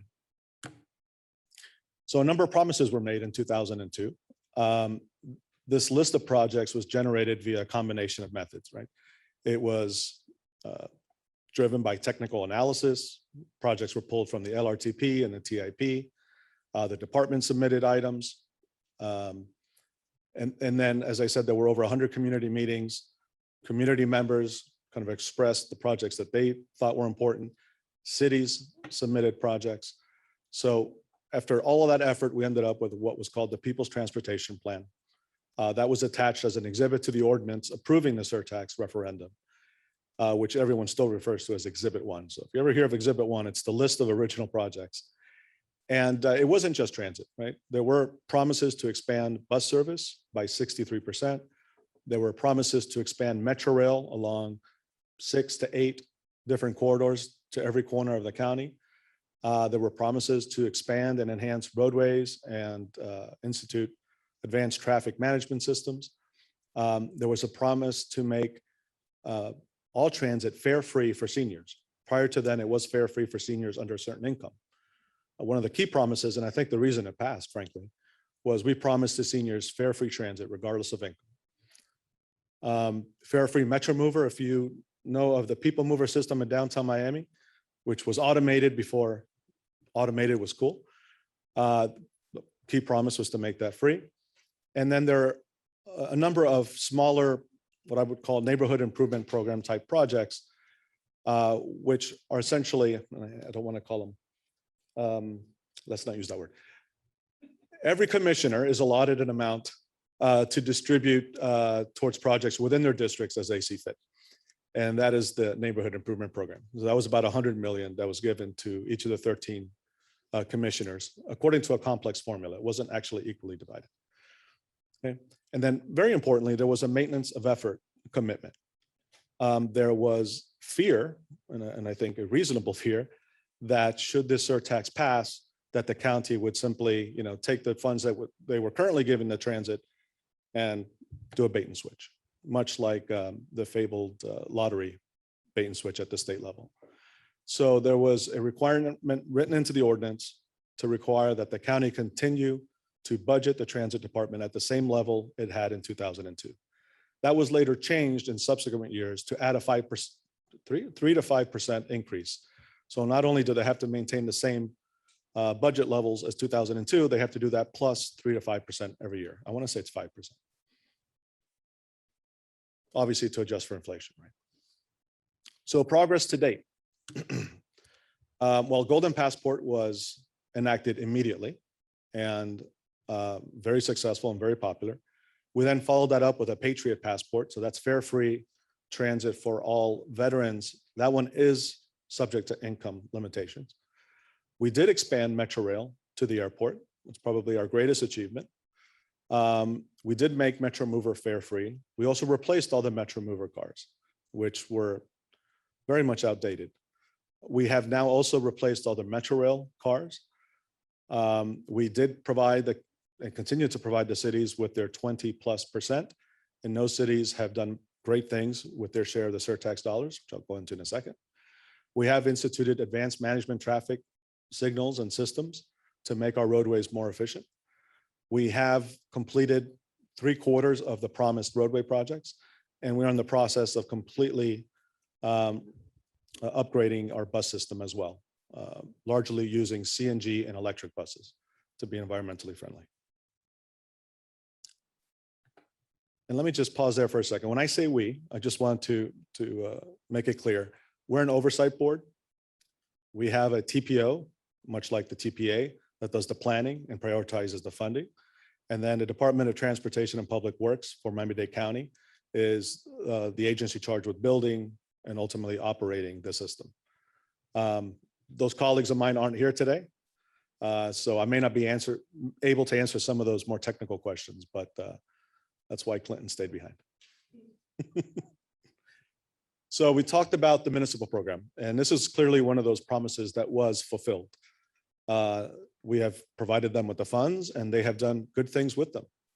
We have 34 municipalities in Miami-Dade County. 31 of them have used their funds to enact some sort of transit system, whether it be a fixed route circulator, like a trolley, much like the cute little trolleys you have here, or increasingly on-demand service. So many of our cities are opting to partner with a group called Freebie, for instance, that you can see the little golf carts they run there on the bottom. And that is a point-to-point service, much like Uber or Lyft. And 95% of those are fare free. There are a couple of cities that have chosen to charge their customers, but most do not. And it's been wildly successful. Ridership has increased year over year, and it's carrying now over 14 million passengers per year, the pandemic notwithstanding.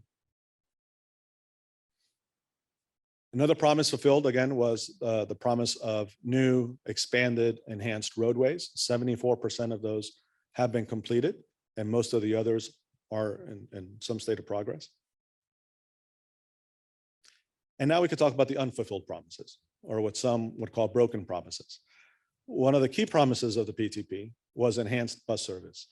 Really, while Metro Rail and Metro Mover are sexy, the bulk of the ridership is on our bus system. And many of those community meetings, people demanded better bus service, right? Improved frequency, better routes, better service. And as you can see, the goal in the green was to get to 44 million revenue miles. We were in 2002 when the referendum was passed at 26. You could see year after year following 2002 that we started to make progress towards that 44 up until about 2006. After that, and due to a number of things that I won't get into, but certainly the recession contributed greatly to that number then coming back down. Today in 2019, we are practically at the same level of service that we were in 2002. So nowhere near the increase that was promised. But the one everyone remembers and the one everyone fixates on is Metro Rail. So here you see the Metro Rail, and I believe everyone here knows what the Metro Rail is, right? It's heavy rail, much like Atlanta or Chicago or any of those places. It's a legacy system, and here was the system in 2002. Here's what was promised. We were going to hit every corner of the county along all these major corridors. And ultimately, nearly 20 years later, the only thing we really achieved was this one expansion to the airport.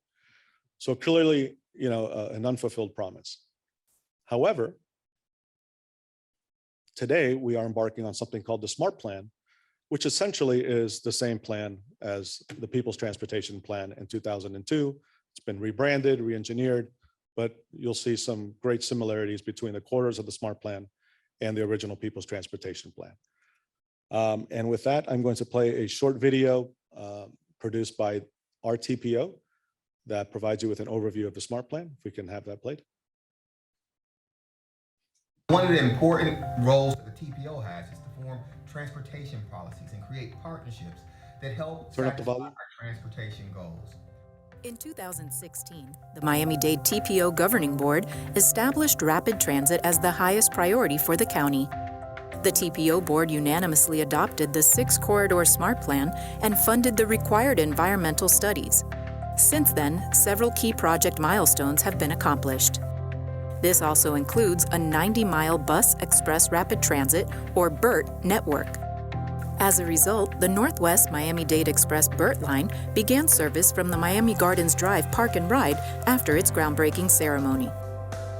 The SMART Plan is also commonly referred to as the SMART Region, connecting Southeast Florida from Monroe to Palm Beach counties. The TPO Board approved the South and North corridors to advance to Priority 1, followed by a series of actions to accelerate these projects. For the South Dade Transitway Corridor, the TPO Board adopted Bus Rapid Transit as the locally preferred alternative, which will operate from the Dadeland South Metro Rail Station to Florida City. The county received 2 federal funding grants to advance this project as a gold standard bus rapid transit facility. For the North Corridor, Miami-Dade is currently advancing a request for proposal for the design, construction, finance, operation, and maintenance service for an elevated fixed guideway transit system. This corridor has been endorsed as a strategic intermodal facility by the Southeast Florida Transportation Council, as well as the Miami-Dade and Broward MPOs, representing support for the future economic growth of the region. For the Beach Corridor, the TPO Board adopted the locally preferred alternative in 3 sections. First, elevated rubber tire technology along the MacArthur Causeway. Second, dedicated transit lanes along Washington Avenue. And third, extending Metromover north to the Design District. For the Smart Region Northeast Corridor, Miami-Dade County started discussing steps necessary to implement the commuter rail service along this Smart Plan corridor. The West Aventura Station was the first to break ground. For the East-West Corridor, the TPO Board adopted Bus Rapid Transit as the locally preferred alternative from the Tamiami Station Park and Ride, with express service to the Miami Intermodal Center and downtown Miami. One of the new express bus services was started along State Road 836 from the Dolphin Station Park and Ride to downtown Miami. For the Kendall Corridor, the environmental phase is currently underway from the Dadeland North Metro Rail Station to Chrome Avenue. The TPO Board also adopted a Smart Plan demonstration program focused on advancing first and last mile connections and new technology options for the region. Between 2018 and 2020, 37 demonstration projects were approved in coordination with the Florida Department of Transportation, Miami-Dade County, the Transportation Trust, and municipal partners, providing new mobility options countywide. As part of a comprehensive multimodal approach, the TPO Board adopted the Smart Trails program, providing key pedestrian and bicycle connections to the rapid transit corridors. The success of the Smart Plan has been based on strong regional collaboration, and as the plan continues to advance, coordination at the federal, state, regional, and local level will continue to be essential.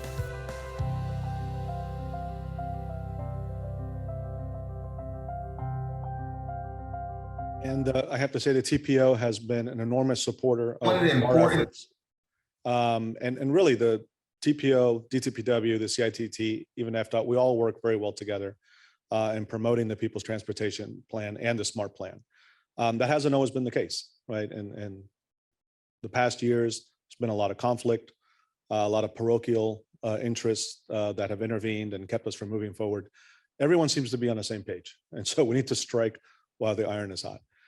So just to reemphasize this, the Smart Plan really is the core of what we're all trying to achieve now using the remaining Surtax dollars. And when I say remaining, by the way, ours goes on in perpetuity. We're not subject to the 30-year, what's the word I'm looking for? Sunset provision, exactly. That was something that was put in place, after our tax was passed, thankfully. So as long as the voters don't turn around and do something foolish and get rid of the tax, it should go on forever. So again, 6 rapid transit corridors. All of them are in some stage of either development or, in the case of the South Dade Transitway, under actual construction. And then the one that kind of gets lost is this Bus Express Rapid Transit Corridor, but it's something you may want to consider here in Palm Beach County. It's using your existing highway system essentially to connect people from where they live to where they work along those highways, either in dedicated lanes, if possible, along the express lanes, much like what we currently have on 995, or in the case of 836, we've now put in lanes in the shoulders, right? So as traffic begins to back up, the buses are able to get into the shoulders of those expressways and bypass traffic. Okay. And just a quick little deep dive into each one again. South Dade, very exciting to see that now under construction. That is Bus Rapid Transit, not Metro Rail. Many people in that community were disappointed. They felt they were promised Metro Rail. But it's going to provide much of the same service at a fraction of the cost and completed in a fraction of the time. I have become a big believer in Bus Rapid Transit. It's something that people should really be open-minded to. Metro Rail is extraordinarily expensive. It takes forever to build, takes forever to get federal funding for. And that federal funding is essential if you're going to build something that expensive.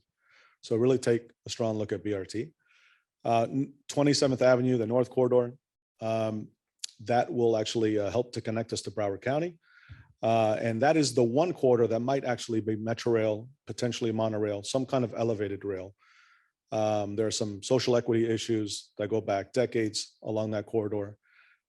Many promises were made to that community that have been broken multiple times, and we are determined not to make that same mistake today.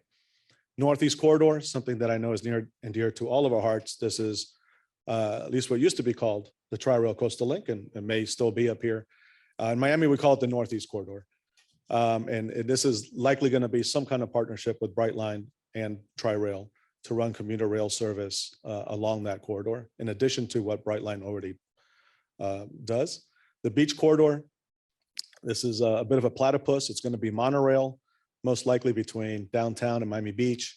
Once you get to the beach, it'll be some kind of dedicated bus along a dedicated lane to get to the north towards the convention center. And on the mainland, again, an expansion of Metro Mover towards the Design District, Wynwood, which have become very popular places. East-West Corridor, this is going to run along State Road 836, the Dolphin Expressway, one of our busiest highways. It's going to be bus rapid transit. Kendall Corridor is the one I call the orphan of the SMART plan. The community is divided on what to do, doesn't have a political champion. I think you all know that for something to succeed of that magnitude, you really need a strong political champion at the county commission or at the TPO, and it just doesn't have it.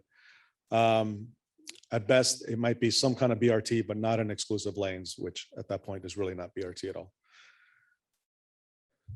So funding, right? You have to pay for all this. Initially in 2002, the plan was we're going to have a local match. We're going to attract federal dollars. We're going to attract state dollars. That'll be enough to pay for Metro Rail along all those corridors. Well, clearly, that's not the case. And one of the reasons why we haven't been able to move forward, right? That formula was never enough to build out the People's Transportation Plan. So today we've learned we have to rely on what we call a funding lasagna. And I think that was a term that, what was his name? Philip from Denver. What was his last name? You forget. Okay. Denver did this actually very successfully. And we went up and we did a fly into Denver, something I would recommend, and took a look at how they succeeded where we had failed. And what they did was they looked at additional funding sources, right? They knew they couldn't rely simply on federal and state. And so they looked at special assessment districts, at TIF districts, at local option gas tax, you name it. Well, we're trying to kind of put this puzzle together. We have our half penny. And again, that is essential. If you don't have a half penny really, or a penny, you're really not in the game. The TPO was able to, and don't ask me about this, I know you want to, but they were able to appropriate some dollars that they had some control over towards the SMART plan. We did implement the TIF district along the entire SMART plan, right? So this is key. So as values, property values increase along each of those proposed corridors, that increase in taxes is going to be plugged right back in to the SMART plan to help pay for that infrastructure. And that as infrastructure goes in, it'll increase value some more, and it just has this lovely symbiotic relationship. We have yet to implement or even really think about special assessment districts, which, as you know, is essentially an additional tax on the properties aligning a corridor. I think that's a mistake. I keep encouraging our officials to look at special assessment districts, excuse me.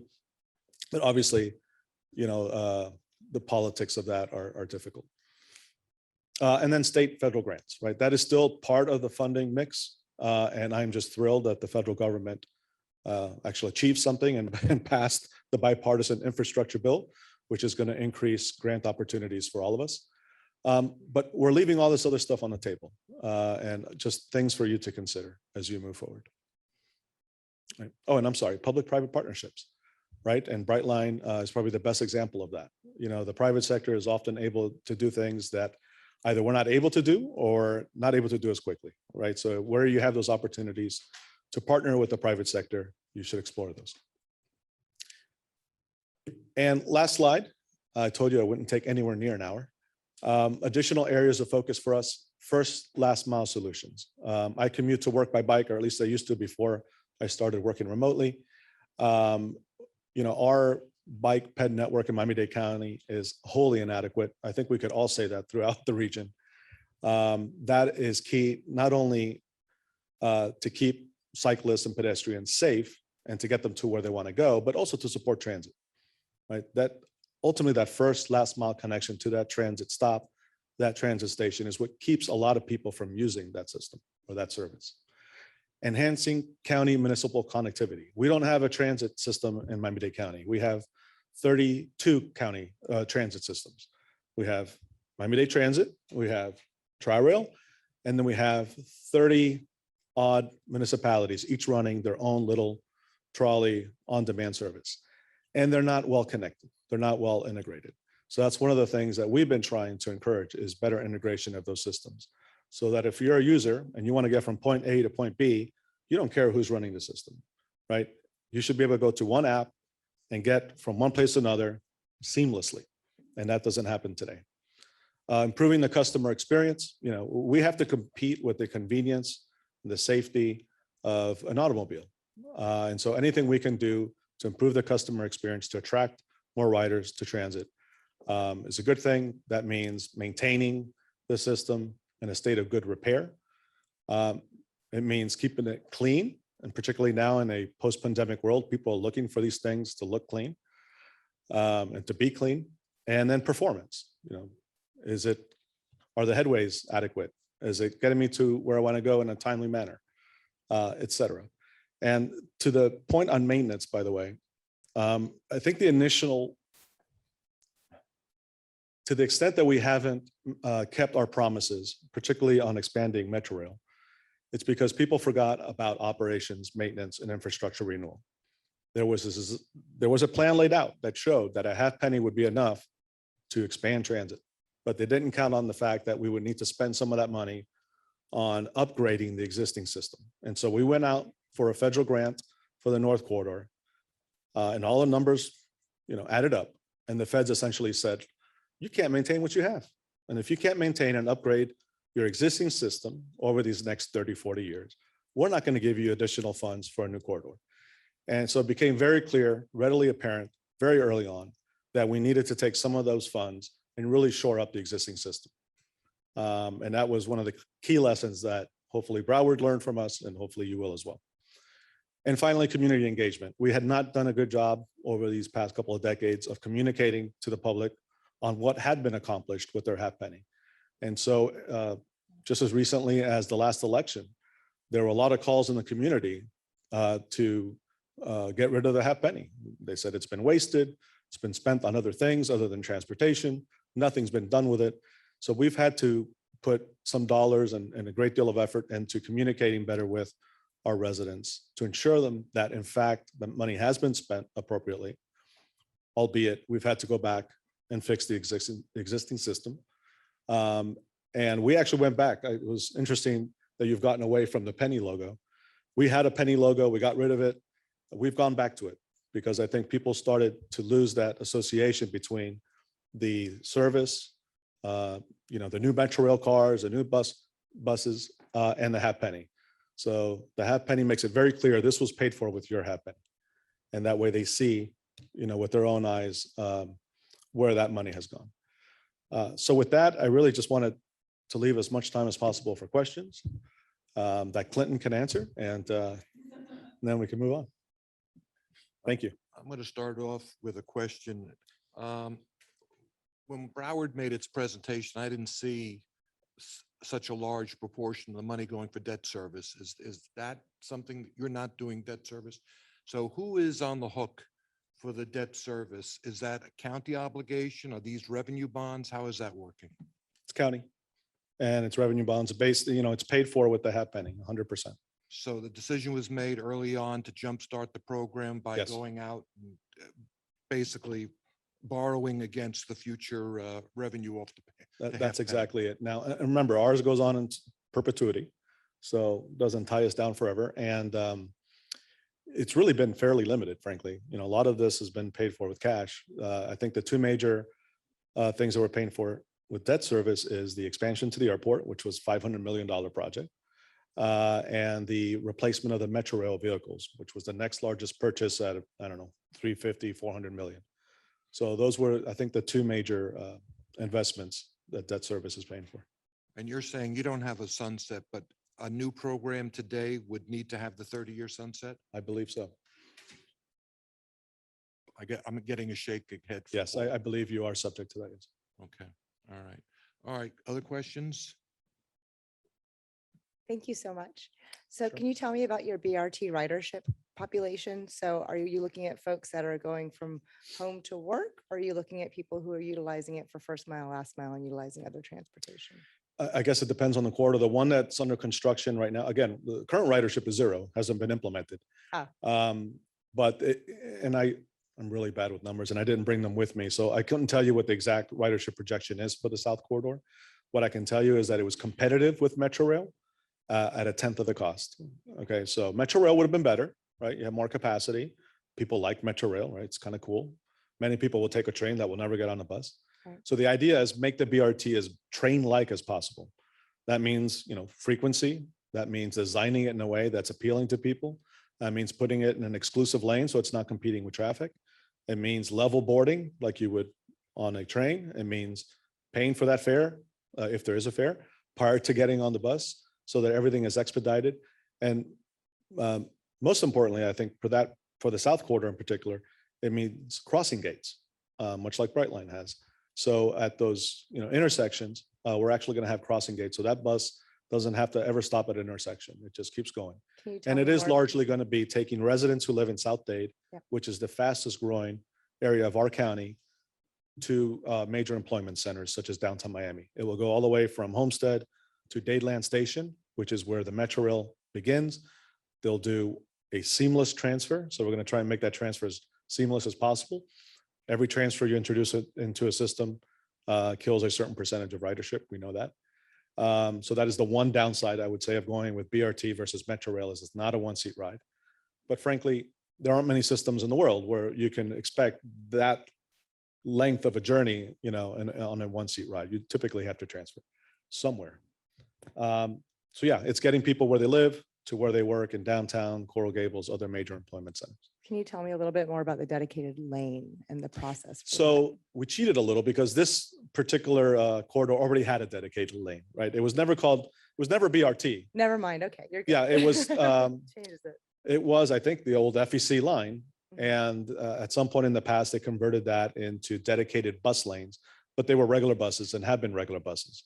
They looked like them, they behaved like them. And so all they're doing is upgrading that now to a true BRT system, but those lanes were already dedicated. Oh, cool. Now, in the That's great. future, for those additional BRT corridors, we are going to have to either take lanes away from existing streets, or in the case of the highway, for instance, they're running them on the shoulders, as I said. The reason that the Kendall BRT is not likely to happen is because if you've ever been on Kendall Drive in Miami-Dade, the thought of losing a lane there is apocalyptic. I mean, it's just not going to happen. They would never agree to that. And that's the only way you can make it work. Okay, well, Yeah. that's the curiosity is the dedicated lane for them. So come back and tell us about it when you do that for the Yes. areas that don't have it for the rail already, please. That'd be intriguing. Happy to. Thank you. Paul? You had, thank you, Mr. Mayor. You had mentioned maintenance of effort, which was provided in the initial documents for the Surtax. To your knowledge, has the maintenance of effort provisions ever been violated? And as a follow-up to that, who has the power to enforce maintenance of effort? Because I suspect that if Palm Beach County decides to go forward with this, that may be an important consideration for them. I would agree. We have the power to investigate it. We do, as a matter of our regular auditing, we do look to make sure that the maintenance of effort has been achieved. It has never been violated. Well, I would say is on one or two occasions, the county asked us essentially if they could, in tough budget years, and I want to say this happened during the recession, to waive it for that year and then be repaid in subsequent years. Essentially another version of a loan. So it's not so much that it's been violated, but we have worked with the county on ways around it, at least on a temporary basis when necessary. But we make sure that the municipalities in the county maintain that MOE every year. And in a couple of cases, they've tried to get away from it, and that's when we withhold funds until they come into compliance.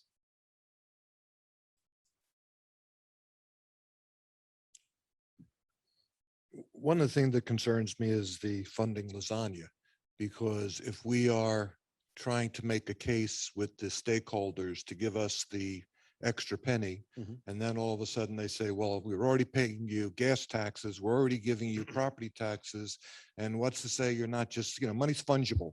So how are you able to, and I know you're not going back to the voters now that you've created this funding scheme, I won't say, not scheme in the negative, but that this is the way that you've laddered the funding. But if that was understood when people were being asked to approve it, I'm wondering whether you would have been successful. No, and it's been a very difficult conversation, frankly, in the county these past few years. We've essentially had to admit that not that we screwed up, but that we overpromised what was possible with that half penny. And that really we need another half penny, but we're not about to go and ask you for it because we know that we need to prove that we can do what was promised before we can ask you for more. And that we would have to be creative at finding other funding sources. So that conversation has happened, in various forums at various times with the community at large. And we had a few, I would say, champions on the county commission who were really willing and able to lead the charge on particularly the TIF district, for instance, which was not an easy sell. But it took political courage to go and say, this is the only way this thing is going to work, is if we find another funding source. Otherwise, it's either not going to happen, or we need to go out for another half penny that is clearly not going to pass in this environment. So you said that there was a potential, it looked like that there could have been a citizens referendum to eliminate the half penny. There was some talk of it, right? I think people floated that out there. I don't know that it ever had any real legs, but there's always the potential. How would you have covered the debt service if all of a sudden the half penny disappeared? Well, clearly that would be one of the arguments against the referendum, right? Okay, you might save the half penny. Now we're going to have to raise your millage by X amount to cover that debt service. I don't know. Okay. All right. Anybody else? Commissioner Marino, you are recognized. Thank you. I apologize for being late. I had an agenda review for tomorrow's meeting, but just remind me, please, what is your population and what are the yearly dollars you receive from this half penny? Oh gosh, what is our population these days? It's nearing 4 million, I believe. No, 2.4 is per hour. Okay. Isn't it? Where are you at? Nope, Miami-Dade. I must be thinking, I always think regionally. So I think 4 million is the whole region. We're So 1 point, we're. thank you. 1.9. 2.5 million. We're generating 300 million, plus or minus a million here and there. And 1% of that is going to your budget, correct? 1% to cover our administrative costs for oversight. Okay. And then about 23% to the cities, and the rest goes to the county. I'm just making sure the notes I took were accurate. Sometimes you're writing so quickly, you don't know what you're writing. So you said that only 20% of your budget is going to transit right now? No, 60-something% of that 300 million is going to transit in one way or shape or Okay, I form. didn't get that. Okay. 20% is going, well, technically 23% is going to cities. The cities have to use a minimum of 20% of their funds for transit. But again, many are using much greater numbers than that. Okay. And how many, I wrote down here old projects versus new projects, which I think, we were touching on because of the debt service. So how many other old projects are you paying for now other than just the metro? So in our 5-year plan, we came to a compromise with the department a few years ago. So we realized that we can't build a new second story on a house when, the first floor is crumbling, right? We need to put some money into shoring up the existing system. because ultimately the new system is going to be integrated into the existing system. But we didn't want all the money going there. So we came to a compromise where $12.5 million a year is set aside for infrastructure renewal program type of projects. So, that's upgrading essentially the existing system. In addition to that, there has been an operating subsidy that has been going to the county. It was as high as 100 million just a few years ago. It's now down to 30. In the next few years, we believe that'll be down to 0. I'd like to say it's because the county is being nice and not taking more money than they should, but really it's as a result of all these new projects. So as debt service commitments rise, there simply isn't enough money left over to give them a subsidy for their operations. Thank you. You heard the question I gave Broward as far as advocacy versus education. I know you said that you're not really versed in prehistoric before 2002, but can you enlighten us how that was handled? Was there a central agency that was responsible for the advocacy? Was there a political action committee? I mean, how was that handled?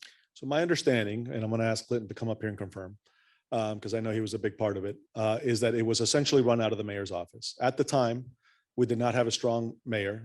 We had a mayor and we had a county manager. So my understanding is the operation was really run out of the mayor's office. They pulled people in from other departments to work on this initiative, essentially full time.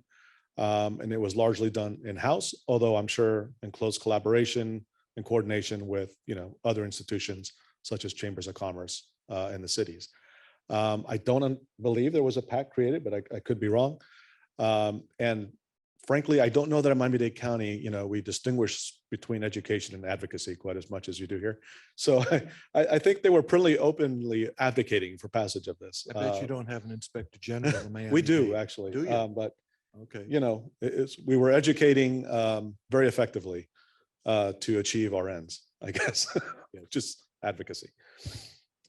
Okay, But any questions? Clinton, was there? Do you know of anything else that? I don't recall any kind of political action committee. Mr. Forbes, you Yes. are recognized. Thank you, Mr. Chair. And 20 years ago,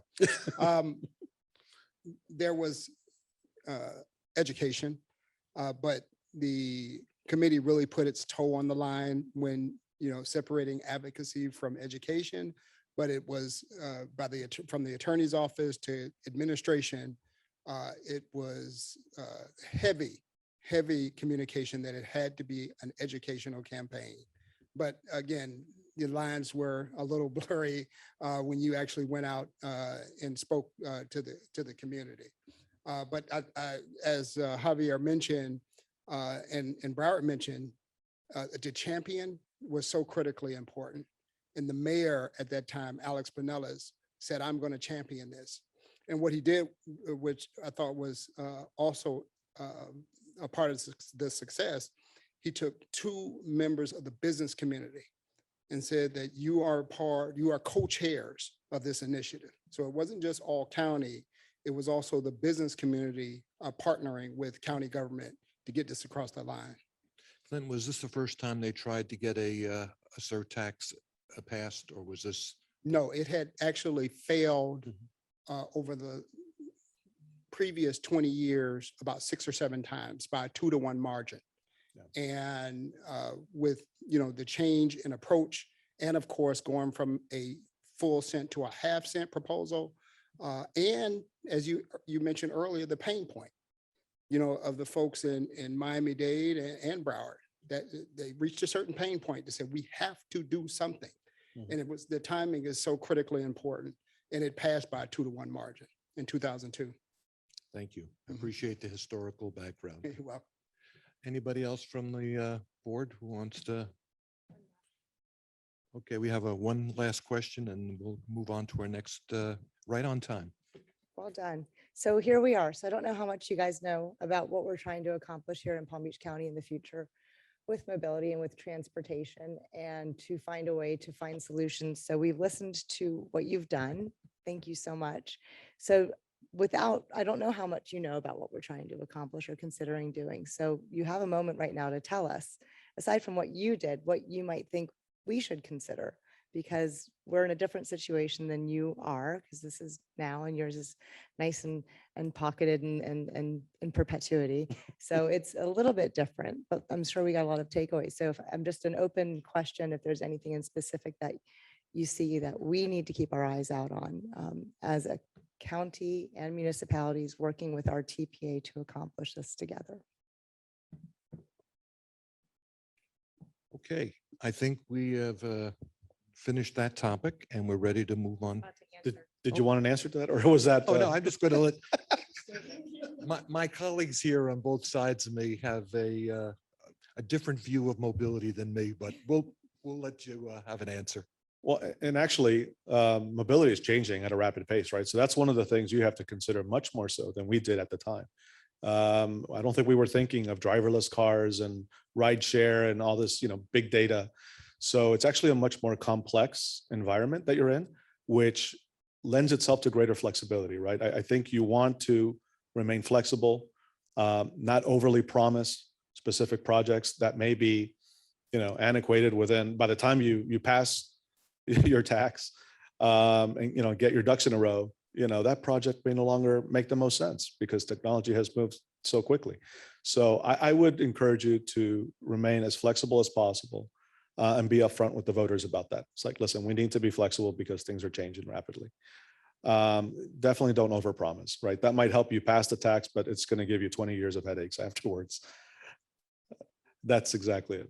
So those are my two. And the third takeaway is don't forget about operations, maintenance, infrastructure renewal. Obviously what sells is the new stuff, but if you don't maintain what you have in a state of good repair, you can't build the new stuff. It all has to move forward together. Thank you. Thank you very much, Ms. Betancourt. And you brought it back. Oh, you have some more. If I could, I'd love to know what it is that you are trying to accomplish. I think it would be helpful for us to understand what the vision is before we gave you a recommendation. Well, it sounds like with the assistance of the TPA, the county and municipalities working together, we're considering putting something on the ballot in 2024 when the current penny sales tax will sunset. So it'd be a continuation of a current tax is how it's considered. Yeah, we have 1 penny IST right now. So and it's going to sunset at a given level of revenue. So Right. So I'm familiar with your infrastructure, but the transportation is so different in the way that it's structured and what it can be used for. And I had been advised that there may be some interest in maintaining an infrastructure sales tax past 2024 to do additional things. So if that is the case, then I think my recommendation would be that you look at what some of the lessons learned from Broward when we did the 50-50, half for infrastructure, half for transit. I know Greg did a lot of focus groups, but we did too. And so just, having an opportunity to sit with us and understand what worked and what didn't, if that is the road that you all decide to go down.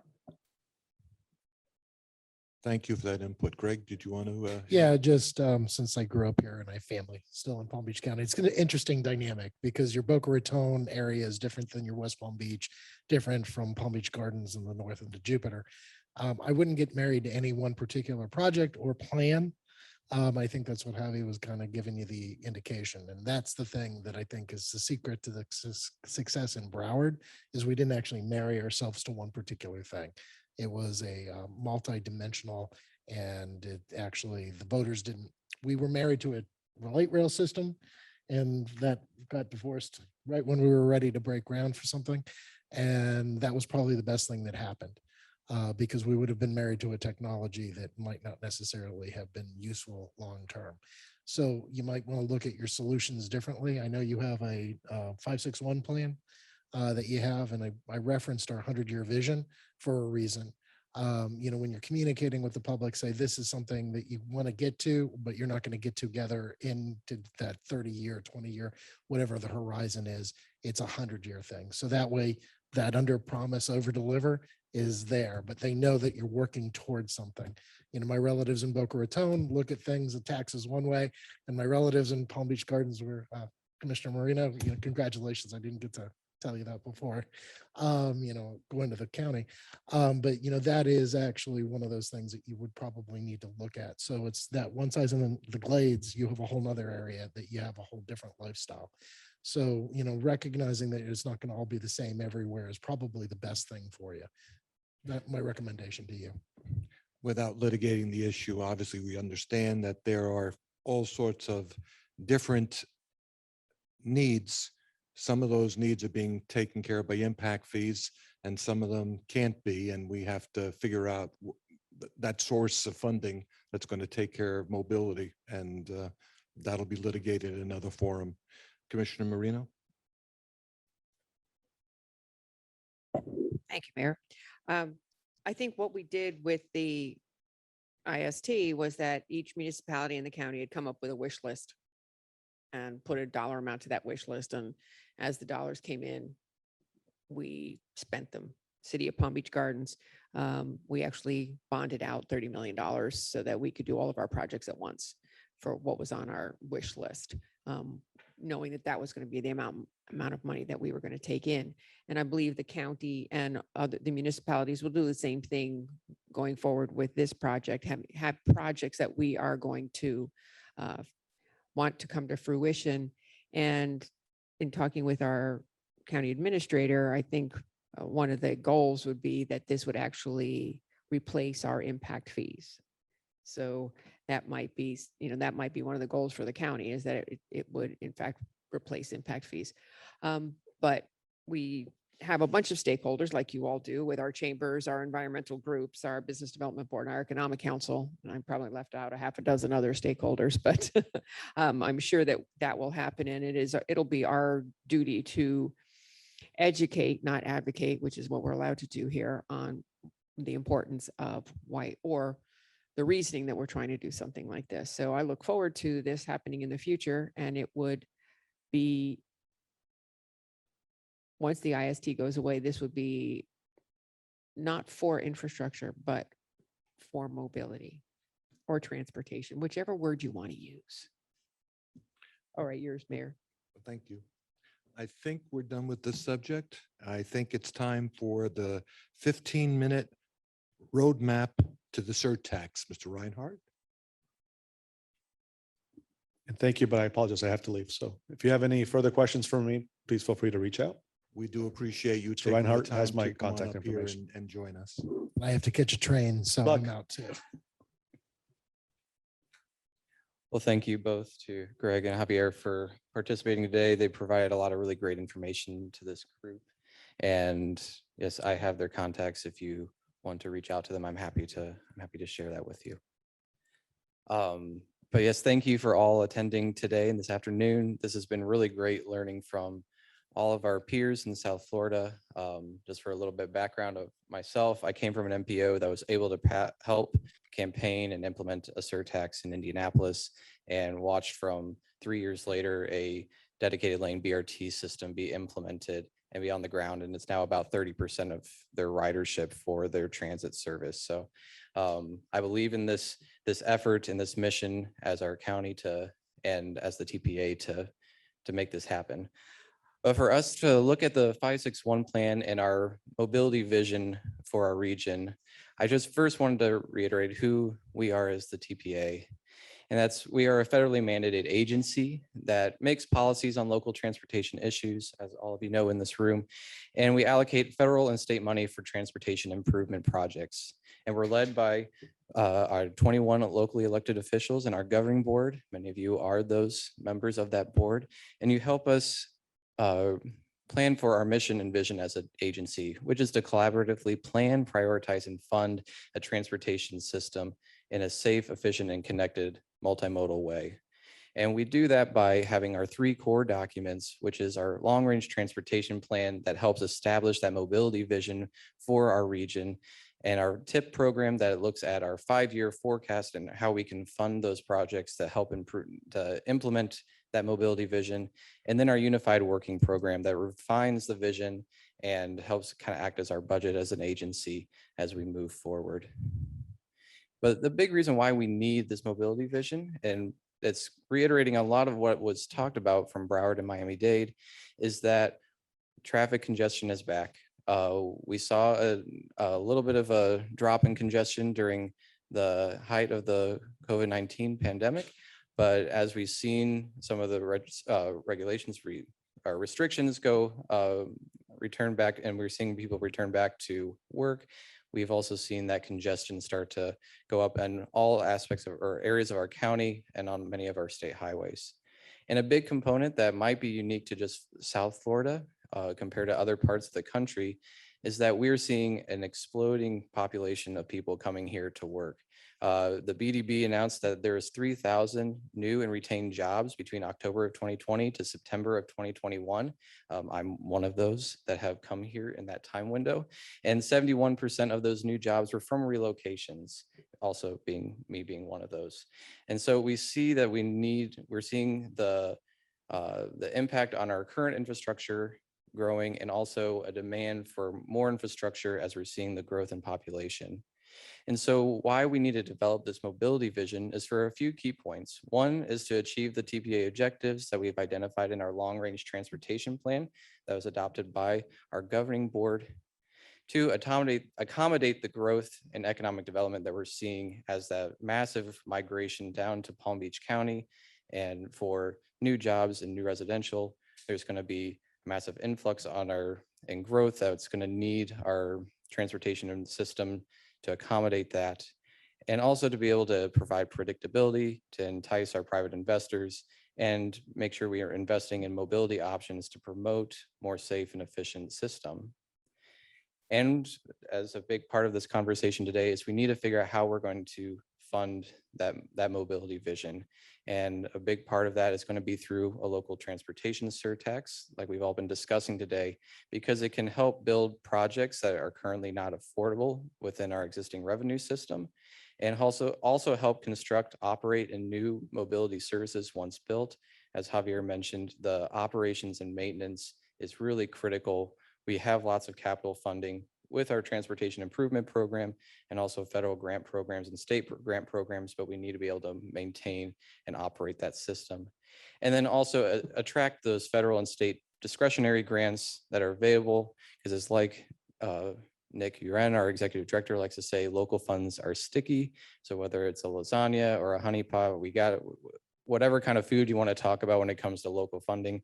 If we get that local funding source, it becomes a key component to attracting other funds to make this system and those mobility vision a possibility. And we're seeing that with our South Florida peers. Miami was able to attract $200 million with their surtax, or $200 million in federal and state grants because of their surtax for the South Dade Transitway. They're also allowed to start negotiations with Brightline for FEC passenger rail easement that we learned from Javier. And also Broward has been able to start kicking off discussions with FDOT for FEC passenger rail on their corridor as well, their portion of the FEC in Broward County as well.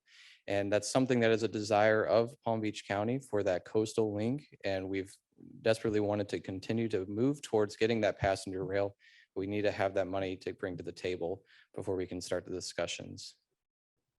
And so what is that vision?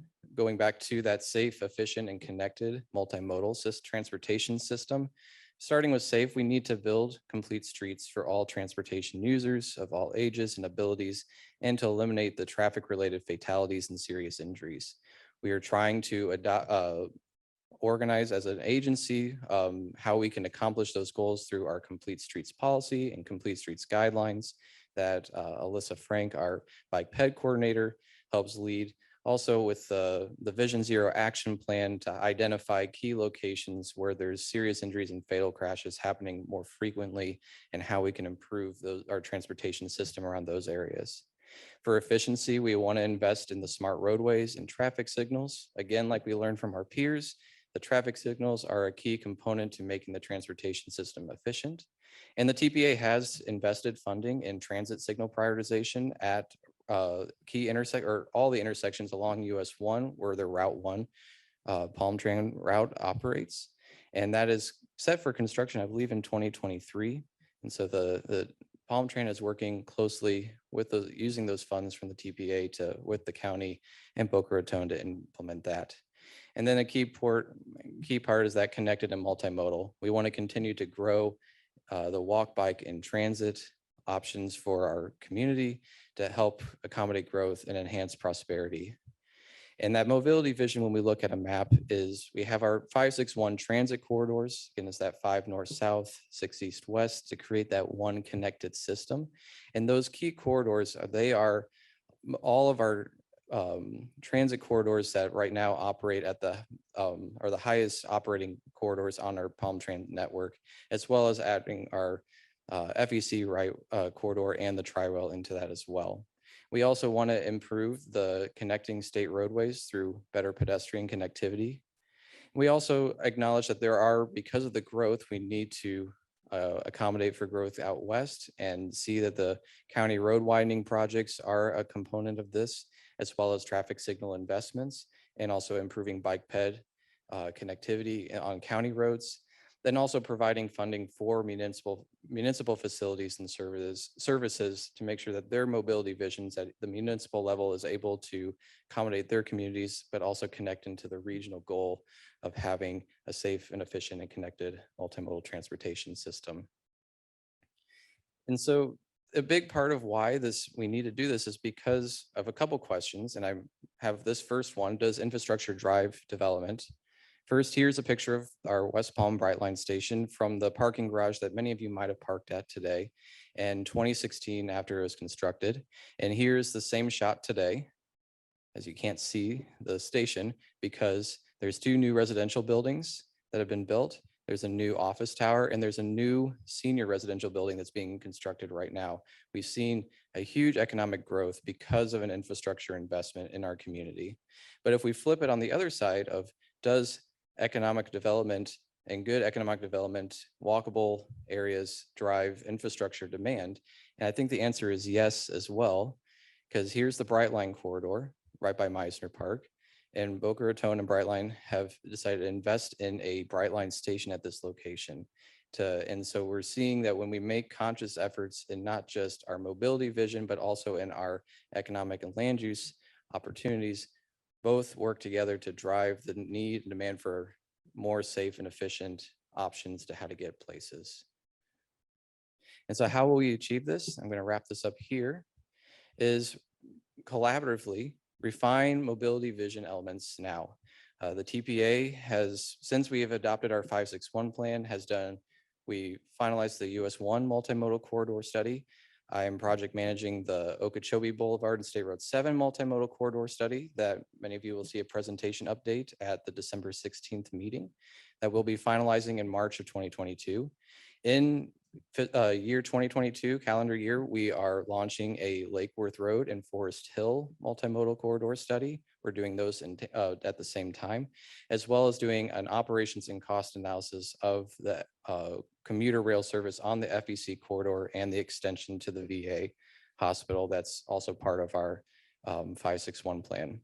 We want to continue to do those so we could get a good idea of how much or what is feasible for our mobility vision, especially when it comes to transit, and how much it's going to cost. So we have a good idea of what we need to go to the ballot in 2024. And while we're doing that, we also want to figure out how we can maximize the existing federal and state funds that we have now and try to pursue flexibility to help fund transportation projects that are selected by the TPA board. And then big part of we need to consider that transportation surtax option in November of 2024 to replace our infrastructure surtax once it sunsets in 2026, I believe is what it was initially designed to complete by. And so it's going to be a lot of work, but we're going to continue working together as an agency with all of our representatives on our board and their municipalities and the county to try to pursue this kind of mobility vision for our region. So I have a question slide, but if you have questions for me, I'm happy to answer. I also have Mr. Euler help me with as well. But I believe we've talked about this a lot with all of you over time. I think you're off the hook. Sounds good. All right, let me finish this off. I want everybody to make note of the fact we're going to be finishing a few minutes early. So I would like to thank our friends from Broward for coming up. It was very, very nice of you to share with us your experience. And obviously, we don't want to be reinventing the wheel. The experience in Miami-Dade and Broward is going to give us a lot of an opportunity to understand the mistakes you may have made along the way. Hopefully, we don't make them again. And obviously, it's our hope that if we do go forward with an initiative for a surtax in 24, that we can have our stakeholders embrace it the first time around. Mr. Reinhardt, thank you very much for putting this together. It was a very well thought out agenda. And as I say, I am very happy to see that we are finishing on time. If no one else has any other comments, anybody down in the peanut gallery, I'm seeing no one raise the microphone. We are adjourned.